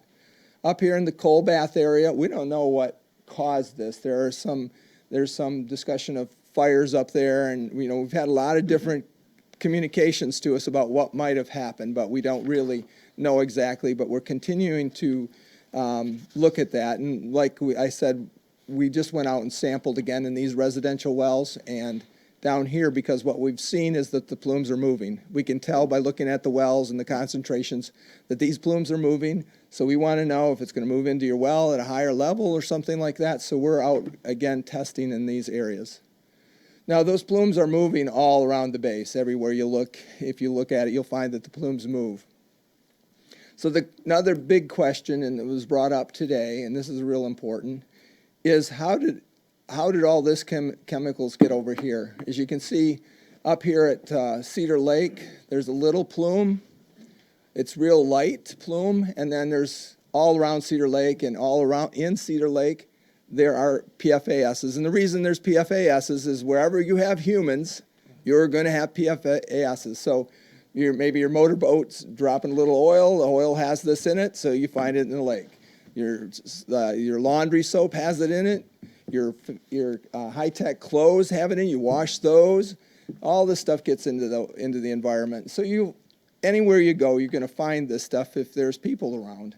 So that's what we think we're seeing at Cedar Lake. There might be something special going on here because these levels are a little higher, but we know it's not coming from the base. Totally different signature of types of PFAS, and also all of a sudden it's real low, and then all of a sudden it spikes up here. So we know that all of a sudden we're hitting a new source. Same thing's happening down here at the mouth of the river. All of a sudden we're getting into, this is PFAS down here. So it's the same thing that you see on the base, but as you look, you'll see there's not a lot of PFAS in any of these wells in between. And all of a sudden, it spikes up high in 2 wells. So we're saying, okay, that's probably another source. And we always expected this. We knew that if we start moving out, the fire department puts out fires everywhere. They don't just wait for Air Forces, plane crashes or something like that. If they've got some other kind of fire, they'll put it out. And then, of course, we use these chemicals in so many different ways that, anything could have created those plumes. Now, the question is, right now, the Air Force is saying that there is no evidence that they created this problem over here. So that's why they're not sampling over here at all. And they're waiting. Well, the other thing they say is, well, the DEQ has not found anything over 70 parts per trillion. So it's not a problem, even if they did create it. But they're saying there's no evidence they created it.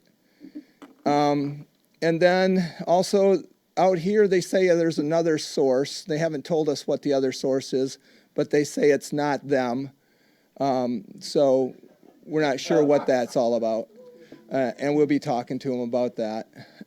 So I think that's pretty much all there is. Are there questions on this? Yeah, let's take a couple of minutes of questions. Go ahead, sir. How important is the depth of the well? Like these residential wells, right? My neighbors, they're like, oh, I had it tested, it's clean. Yeah. And I'm talking to them, a little bit more, and it's like, well, it's an old well, it's like 20 feet deep. Right. We got a submersible, you know what I mean? Right. So it's like, now I'm wondering, like, well, so what if theirs is clean? Right. You know what I mean? Yeah. Well, I'll explain a little how that happens. Up here where you're at the sources, and you look down gradient of that, and you're going to find really, really contaminated water. But as farther you get down, all of a sudden, you'll get this green one. And it depends a lot on where it's screened. Like you were saying, the old wells. Well, what happens is up here in this area, it's all really nasty right at this water table surface right there, because that's where it first hits. But as that water moves along, you get a big snow melt. And what happens is that here's the plume, it's up here, it starts going this way, but then the snow and the rain come and it keeps getting deeper and deeper, and you get fresh water on top. So that's one of the explanations of why one guy's well will be perfectly fine, and then the other person's, the next door neighbor's, is bad. That's one of the things that we're trying to figure out right up in here, because we have wells that are close to the 70, but we have, we don't know where your well is screened. We don't know if it's really nasty just down gradient of it, or just down below it, or it's upstream of it. It's going to get bad all of a sudden. So what we've done in this area, instead of keep sampling, we've asked the Air Force to go out here and investigate this and tell us what those plumes are. But in the interim, we're providing people with filters and hooking them up to the city system if they can. So that's what we're doing in response till that gets sorted out. So let me just jump in here real quick. My job is to keep us on track and execute the approach the co-chairs desire to move forward with. So we're at the time we had planned to start public comment period. Co-chairs, would you like to extend this discussion somewhat, or shall we move into the public comment period?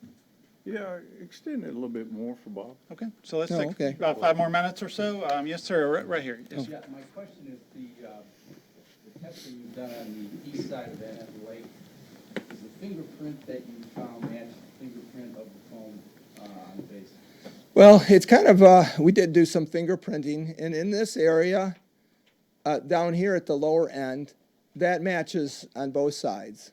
And then in this area, it's not, it's not one-to-one across here, but then there's a little area right in here that seems to match this area here. So what's going on right in here, it's, like I said, as these plumes move away, their characteristics change. We don't know if that's what's going on or what exactly, but they match pretty well right down here around the dam.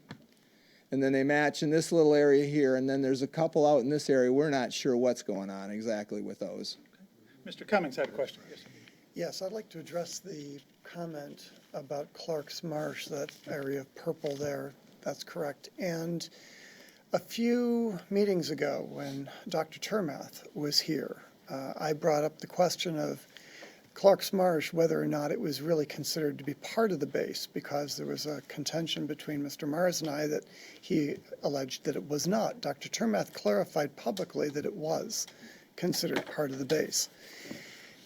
So my question here is, if this area is indeed part of the base, why is it suddenly contaminated in a way that we don't yet understand? This doesn't make sense to me. It was contaminated to begin with when the Air Force gave the property to the Forestry Service. So my question here is, I'm sorry, we just went in 6 months later, suddenly we're no longer contaminated by the Air Force? I don't understand. This is preposterous.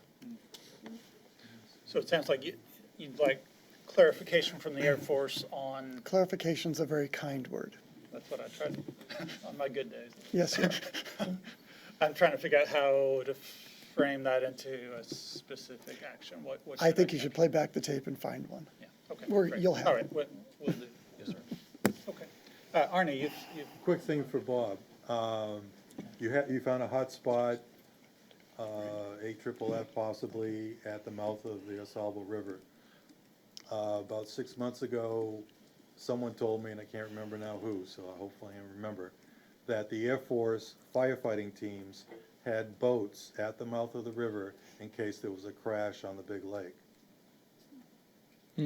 So something for the Air Force to update the preliminary assessment. Yeah. I I hope know I'm there not were- sending you on a wild goose chase. I'll try to remember who told me. It might have been Right. after a beer or two. Yeah, But and I don't he know. was positive. Yeah, I remember reading about that, but I thought, I was thinking they were just going out to save pilots or something like that. I didn't know if they had firefighting equipment on it. I never thought about that. It's my understanding they did. Okay. yes, sir. Mr. Gaines. The best information I have found anywhere that helps me to understand this whole situation is MDEQs. And Thank you. I would like to know, all I've found it on are social media sites. And I'd like to have published somehow some information so that we know how we can get to it online. And maybe I've missed that totally, but, Yeah. for me, you've been far and away the greatest source of accurate information. Well, hopefully it's all accurate. Well, I'm a geologist, so sometimes we say things that turn out to be wrong. If I was always right, I'd go into oil and make a fortune, so. yeah, well, in this situation, even close is Yeah. A Yeah. plus. Yeah. Yep. This gentleman had a question. Have you done any sampling on the actual water in Van Etten, the Osalbo River, and Lake Huron? We have done nothing in Lake Huron, but we have the Van Etten Lake and the Osalbo, Van Etten Creek. You do the public water system. The person Right. comes from Right. And we do the inflow. all water and we do the treatment. Right. As it comes in, we do both. Is that water sampling? Well, it has PFAS in it. There are so many sources of it, and all the Great Lakes are impacted. So, yeah, it's undoubtedly there's AFFF out there, but it could also be a local oil refinery or something. In that so far down that you can't define that it's AFFF? Well, go ahead. I can just say that I've talked to the people at the treatment plant, and where their water comes from is a mile out into Lake Huron, and I'm trying to remember how deep it is, but it's pretty deep, 40 or 60 feet down. 40. And the treatment plant is just at the northern end of East Tawas. And so it's quite a distance from where we are here. Yeah. My point exactly. Have they identified any AFFF coming from the Saddle River into Lake Huron. If it's in our water system coming from there and being pumped back up in Mount Scoville. Yeah. Because if there are drinking water is. I shouldn't laugh, but no. If it's getting into the 10 parts per trillion or 15 parts per trillion, then the AFFF got into Lake Huron. Yeah. So- Unless the treatment plant has changed what they do, whatever comes into, whatever FAS or some other chemicals, they don't treat for that, they treat to get out sediment or particulate matter, and then they treat it for bacteria. But because it's coming in relatively clean, it's going up. Yeah, So- we don't know the source of that, and I don't Let- know what Let happened me, on I'm sorry, let me move us forward. There's a lot of discussion we can have, and I think the key element of this is that each time we have one of these meetings, we're taking another bite of the apple. We're not going to eat the whole thing. Right. I was going to Tonight- say, though, we do have a website. MPART has a website. Wurtsmith is on there. It hasn't really been updated like we would like, but it's been, there's a lot of things coming at the DEQ all the time right now because of this issue. And I mean, the governor's taken it so seriously that, he's brought Ms. Isaac on board and created a whole group of people just to work on this thing. So we need to get that thing updated so you can go and get our information anytime. Okay, well, thank you very much. Let's switch back to the other slide, other deck, slide 19, I believe it is, public comment period. Thank you, Mr. Delaney. I have the sign-in sheet here for those wishing to make public comments. Let me just start with Kathy first? Okay, right. Kathy, would you like to make a comment to start off, and then we'll move, we'll start with David Daly after that. So Kathy, did you have a comment you wanted to make? That's the letter. Okay. Oh, I'm sorry. Yep, I'm sorry. Yeah, that's right. I forgot I had spoken to Chris about starting us off, so if you don't mind. Okay, sure, go ahead. Chris will start, and then we'll turn to Kathy Okay. and move from there. Great. And next slide, please. So previously, I mentioned that we are doing resampling at Colbath and Pinecrest. I didn't say why, and I think that's important for you to know so that it doesn't start the rumor mill. So Mike is here tonight, Mike Jury. He's busy writing down some sort of great comment on the comment cards.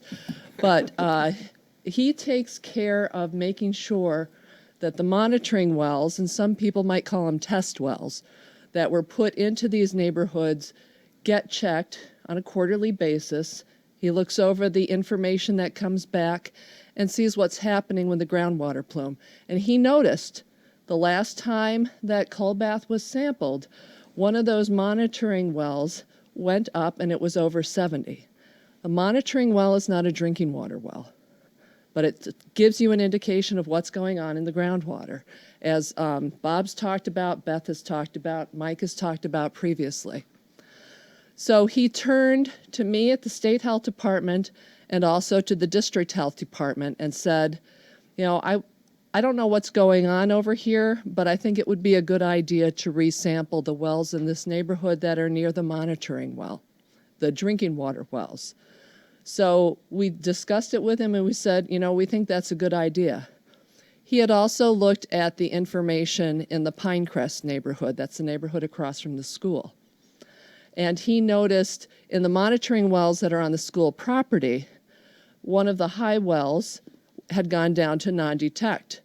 And he wanted to figure out what was going on there too, but also at the same time, he felt, and he discussed it with us, and we agreed, that while we're figuring out what's going on with these monitoring wells, let's recheck the drinking water wells there.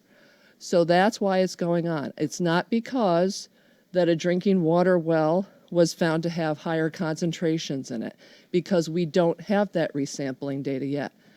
When we do, we will review it.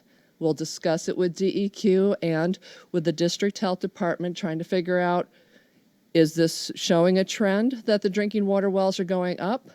Or it's just something happening in the monitoring wells. The drinking water wells look fine.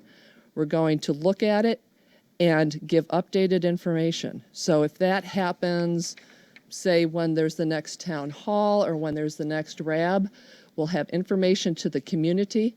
We will provide the information to the homeowners whose wells are sampled first with our updates too. Thanks for giving me the Okay. time for that, Tim. Absolutely, thank you. Right, so let's turn to Kathy for a few comments as well. I wanted to share a letter that was released today to the Assistant Secretary of the Air Force and Assistant Secretary of Defense regarding the DoD funding.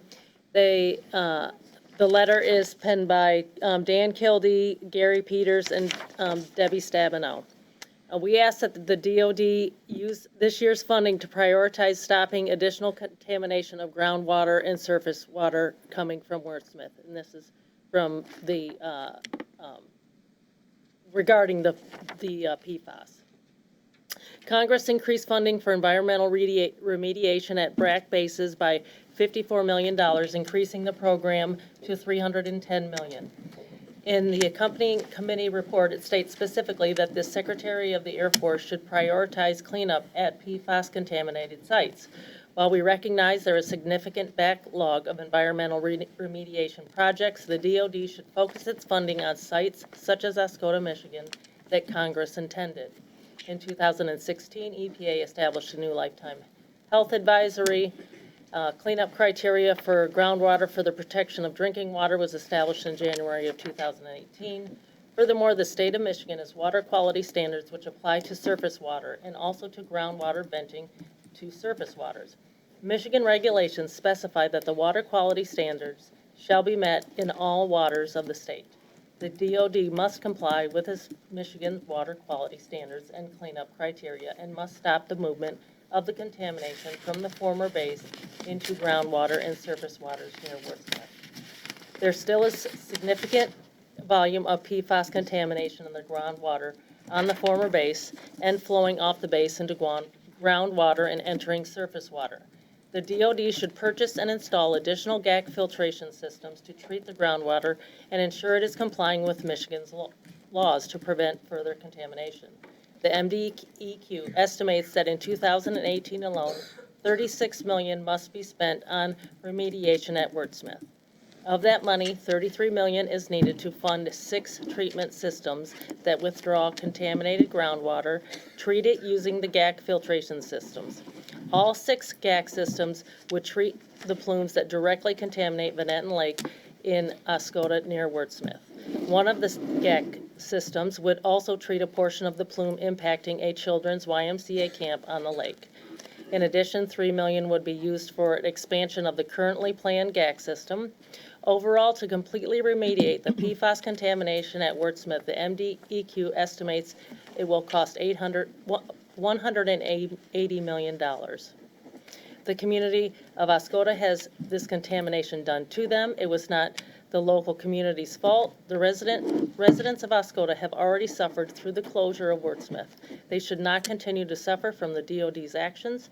Thus, the DoD must immediately direct funds to stop further contamination of the groundwater and surface waters. Thank you. Thank you for If letting me there's share a, absolutely, if there's a copy of that available, then maybe we can get it to Brianne and include it as an attachment to the minutes. Great, okay, great, thank you. Okay, so shall we move then to the public comment period? I have 3 individuals who have signed up. The first is David Daly. I'd like to ask Mr. Daly if you could step up to the podium, that way you'll be on film and near a microphone. If you could take 3 minutes, sir, and provide your comment. Cool. My name is David Daly. I'm on the Wurtsmith Advisory Board. I'm the clerk of the Township of Greenbush, and I'm also on the Cedar Lake Improvement Board. And if you'd put slide 12 up, I believe. Okay. If we can move to slide 12, please. Thank you. I have a number of questions. A couple of them have been answered.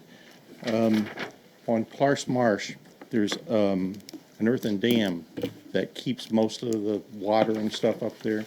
Has anybody done any study on that to make sure that that's going to continue holding back what contaminants there are in there and continue to hold back the contaminants to keep them from going to the Sable River? Also a private pilot, and I was one of the ones that took the pictures for Camp Nisqually and showed them the shorelines when this originally happened. I don't know how to make this work, but anyway, when we were originally told at Wurtsmith, you can imagine with being on those three boards, I receive a lot of questions. And we were told that it was going to go up to 41 where this new GAC plant was going to come, and then south towards southeast towards the end of Van Etten Creek and down and then catch it.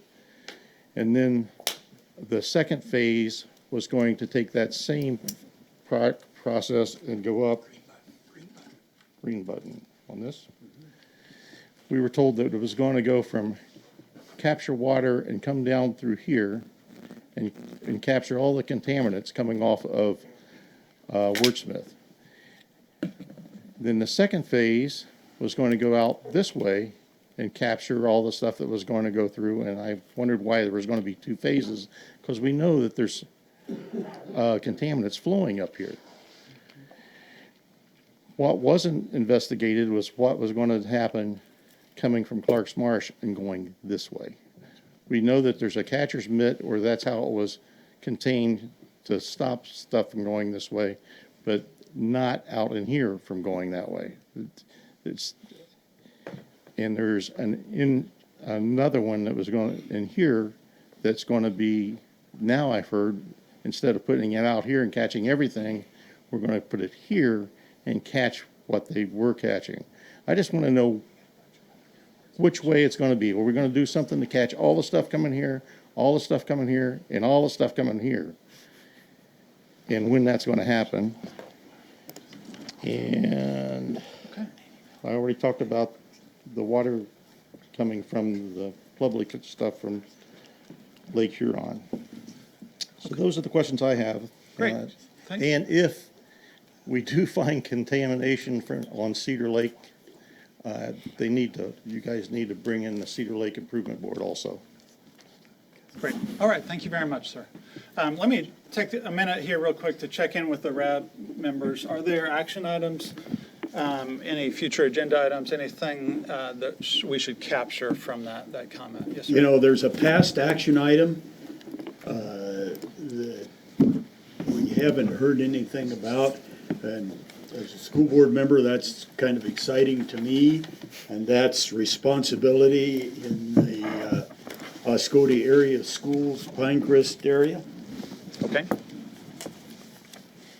And that has to be answered. When could we expect an answer to that action item? So we had an action item, determine agency responsible for addressing sample results that exceed the EPA lifetime health advisory for PFOS, PFOA at the plumes near the high school. Is that the one you're referring to, sir? Yes. Yes, sir. The co-chairs met today to go through action items and did not make it all the way through those action items. So co-chairs, any? No. As far as that one, it's been discussed with legal, and we still need to get an official Air Force legal read on that. So yes, it has been talked about, just need to get the official letter. So yes, sir, it is being addressed. If it doesn't say yes, I want to know so I can start writing letters. Okay, great. Okay. Well, then, I think it's appropriate to ask the DEQ, what authorities and monies do you have to step in until some other challenge to the Air Force or whatever? It should be a multi-step approach rather than just wait if the Air Force says no initially. So what I would suggest is maybe, I know the co-chairs had talked about meeting next week to go through the remaining action items, and that should be maybe a follow-up to see whether there's a corresponding action item you're talking about for DEQ. Is that what And you're I'd like saying, to Arnie? publicly ask all the community RAB members and the stakeholder townships or whatever to give me and to give Matt some priority action items and which ones you think that we should really investigate really quickly in the next couple of weeks, and then start work on answering them in a more defined way. Okay. All right. Please give us some input. Well, let me move us forward to the next person who's waiting to speak, if that works for the RAB members. Catherine Larrivee, I apologize, I mispronounced your name. That's fine. All right. Okay, if you could, go ahead and make a Catherine comment. Larrabee, community member, alternate on the RAB board.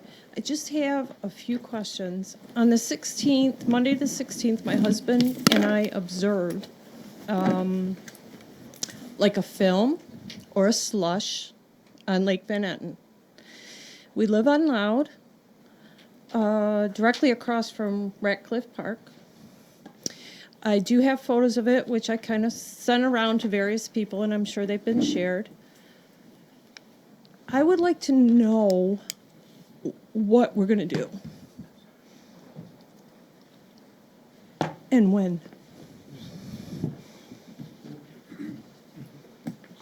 This is a huge issue. We do not know what it's going to do to our children. The vets, the people who have lived here all their lives.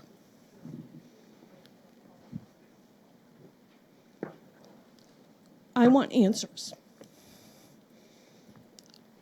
I want them now. Okay. I want to know what we will be doing with respects to the ice slush film of photos that my husband and I took on Monday. We saw a duck, a mallard, suffering, trying to get it off of her wings.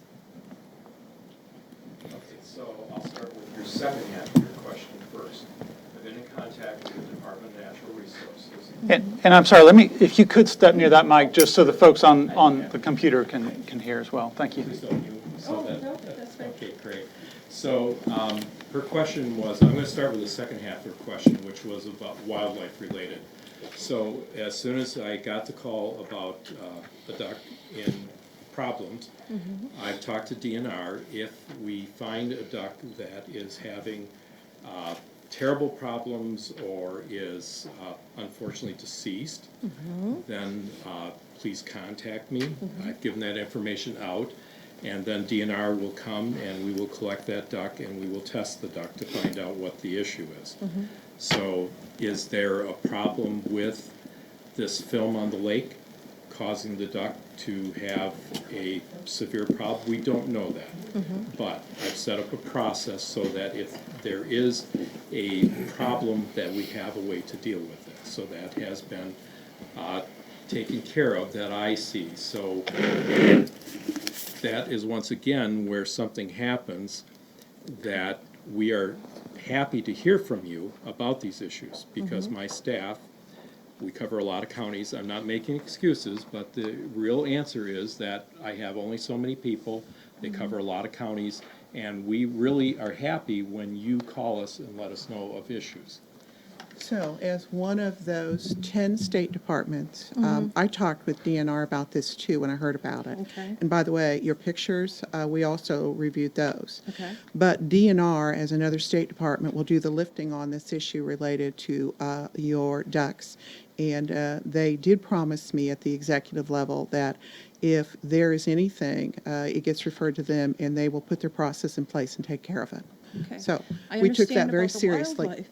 What about the Great. community? And Our kids. we're going to talk about, the state has been working on this, and I have to tell you, we looked for several months for any other state in the nation. Apparently, we just found one. Massachusetts. Yes, that has the same issue. But we did, even before that, refer this to the Environmental Protection Agency for more research on the actual science of the foam. Because, quite frankly, the first time we talked to them, they said, we really don't know what you're talking about. This is the normal foam. And we said, no, your pictures, we actually sent them in. And so they're seriously looking at that, and they're in partnership with us on that issue. Okay. We did, however, go ahead and make a decision to remove the foam this summer. Now, Mr. Drury is going to tell you, because he's in charge of that with the contractor, and how we might get it done. And we're not saying that we know everything about this, and we're not saying it won't come back, but we are going to pilot this on the lake. So, explain more. So we'll take one more minute here if you have I'll make it another very quick. comment. Yes, sir. Thank you. So, as Carol said, we're going to do a pilot study this summer on the lake to remove foam. We have many methods that we've looked at, and when we say a pilot study, it may not work. If it doesn't work, we'll go to the next method. So we have made, you've heard the commitment that we will be here this summer to work on foam collection and disposal of foam. So that will happen, yes. Okay. Well, thank you for your comment. Thank you. Thank Catherine. you. I appreciate that. Let me just check in with the co-chairs. We are past the time we said we would wrap up. We have one additional individual who would like to make a comment. David Nguyen, how would y'all like to proceed? Let's do that one. Mr. And Nguyen, would you like any other ones that are written, we can always put them in the Q&A for next time. Okay, and so for those of you, maybe if you could repeat that, I think maybe not everyone was Okay, able to hear. anyone else that has any questions, go ahead and write them out. It's sort of in the procedures, and we'll go ahead and put them in the Q&A, which will follow along with the RAB meeting minutes. Okay, great. All right, Mr. Nguyen. My name is David Nguyen. I'm a Van Etten Lake resident. My question is, as I understand, the current pump and treat system that's currently in use right now dumps discharge water into Van Etten Creek at a much higher rate than standard. The new system that's coming on board in August, is that going to meet the 12 parts per trillion standard? Yes? That one will. With the mitigation system that we're putting in, yes, it should meet that. Should or will? I'm going to say it should. Yes, Okay, sir. so you're not guaranteeing that it's going to meet the standard? We will be there enforcing. So, Exactly. Yeah. That's all I need to know. Okay. So eventually it will. Yeah. Thank you for your comments, sir. Let me just turn to the RAB members and ask if there are any follow-up actions, future agenda items that should emerge from these public comments. Right here. Yes, sir. So I guess the question is that we clearly have identified a drinking water situation with the plumes and how they're moving and the groundwater and everything else. But I'd like to see an action item address specifically about the surface water as to the dam to the lake. Because in our community, we have water that's not being tested at Foot Dam, but then we have surface water going into the river incrementally all the way down, and then we have millions of gallons a year being dumped into Lake Huron, which we're now finding PFAS in our city municipal water at particular levels. I don't know if they have the AFFF signature to them or not, which is something I would really like to know, because that would be based on the compounds coming down through the river into the lake and being picked up in Tawas. So I'd like an action item discussing the surface water, the numbers that have been coming up, identifying the areas that have been tested, and maybe identifying different areas that can be tested, so we have a broader idea of what's going on in our river system, in our surface water. Just quickly, I did mention that we're going to do some surface water sampling, and we might add on some stuff based on your comments. Okay. We can Okay, talk great. further about it. Yeah. And sir, I've captured that. I'll run back through the video to try to make sure I captured it correctly. One last comment, Mr. Cummings. Yeah, I wanted to say that I think that as far as our next meeting goes, I'd like us to shift back to where I thought we were originally coming from. I think this meeting, in my opinion, we've devolved a bit. We've now characterized, multiple times that we're dealing with contamination of an emerging nature. This has been tested for, going back to 2001 with MDEQ. This is hardly really emerging at this point. All we're dealing with as emerging is how it's just spreading rampantly and how we've been chasing it and not perimeterizing it. I'd really like to change this perspective and start trying to shift toward what others have mentioned tonight, getting our arms around this and coming up with a solution. Okay, Thank you. all right, thank you. Yes, sir. Mr. Martillo. Yep. I'm trying to understand where Matt and I are going to talk about the action item that we have or what the extent of that is. I mean, I know we've made some progress towards that action item. Again, if you want to I start. guess going back to the CERCLA and NEPA. Yes. Yes, and that's something that we're moving forward with. And since we have that one document that we must get updated before November. Yep. So. And an MOA is how the Air Force and the Forest Service is agreed to work together. And so I think some things I can add to that as well is that I think what I understand about this and why I have more people involved as well is that we have some ability to work under CERCLA as well. And I think when we do that, that makes us, the Air Force and the Forest Service, work well together. And so that's what our focus is going to be. You can hear how expensive some of these treatments are. And you really can't even get to the best treatment possible and spend the funds efficiently without that characterization of the landscape. And so the earlier comment, I guess the action item I'd like to add based on the presentations here today is need to know the extent of the contamination on the National Forest System lands and Clark's Marsh in particular, and where those are coming from. Okay. And then also, some of the things that the Air Force and the Forest Service are going to be doing moving forward is there's a lot of legalities involved as well. So when our attorneys talk, we get the best agreement or best process moving forward. And with the CERCLA team and the RO that's represented here, they're working with and helping with that as well. I'm not a CERCLA expert, and that's why I have a CERCLA expert I'm communicating with in the Forest Service. You know, those are the types of things we're doing. So some of the work that the Forest Service is doing as well to characterize that environment out there, or be ready to characterize that environment, as you know, working with DEQ and the Air Force and with monitoring wells. We committed resources last summer through our specialists, our botanists, our archaeologists, our wildlife biologists. When there are activities occurring on the National Forest System land, whether it's us or any other responsible agency, we need to know what we're impacting out there. And that's why I've talked about, you know, we need to know what we're impacting out there. And so we committed resources last summer, and we're doing that as well this summer. And those are funds within the Forest Service that weren't allocated towards this contamination issue. But the way we're able to do that is we have some activities on that National Forest System land that we're planning to do in the near future. And so we were able to get the surveys done by looking at the activities we'd like to do around that area, around Clark's Marsh. And so I'm working with the Air Force on providing that information and developing processes for moving forward. And then I need to work with Bob as well between this meeting and the next on how the DEQ and the Forest Service can operate together. Right. But Tony, does that mean you're doing an environmental assessment or an environmental impact study? So what does that mean? NEPA is what governs using an environmental analysis or categorical exclusion or some kind of decision.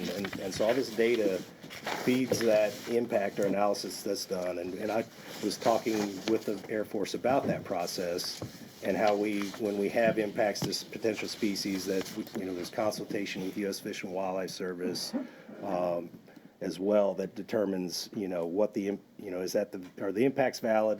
How do we implement our actions with that species out there? And that's the rub. I mean, we still have to do that. That's the responsibility of the U.S. Forest Service when we're managing our lands, or anybody else is managing them. And it's just figuring out how to pay for that. Okay. Well, can I make a Yes. recommendation that the action item we already have, that it be updated with the information you just talked about, but maybe in bullet form so that the public and the rest of the RAB members and agencies can understand what you're doing. And it sounds like it's a process you're going to be going through, so it may have updates in the future, so. Right. Okay. I think it'll be updated. So that was next couple action of item reps 18, through which we'll be November. reviewing when you. Captured in that, so Correct. it's living. So let me turn to the co-chairs. We are a few minutes beyond the time that we had said that we would wrap up. Any closing remarks?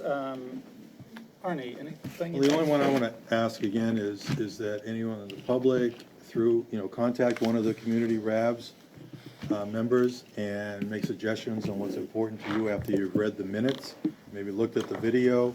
The draft minutes will be out in about 5 or 6 weeks, 5 weeks, the minutes should be. So contact the community RAB members and the agencies, contact him about what's important for the next meeting, agenda items, topics. Maybe we can get a guest speaker in if it's necessary. What's important? We got your comments and everything. We'll try to guess from that, but we'd like some updated information from you. Great. All right, thank you Okay. very much. We'll turn to Matt Mars. I appreciate everyone coming out tonight, and I'm sure following tomorrow's discussions and as we move forward, a lot of things will be coming out, so the future reps will be even more interesting as we proceed. Okay, to be more So interesting. once again, and look at Bob grinning, that's the only time I've seen him smile in the last 2 days. Okay. But appreciate everyone coming out, safe travels home tonight, and especially those that are flying back to Lansing tonight. All right, well, thank you very much. We are adjourned, and then we will be in communication via email about our next meeting. Thank you.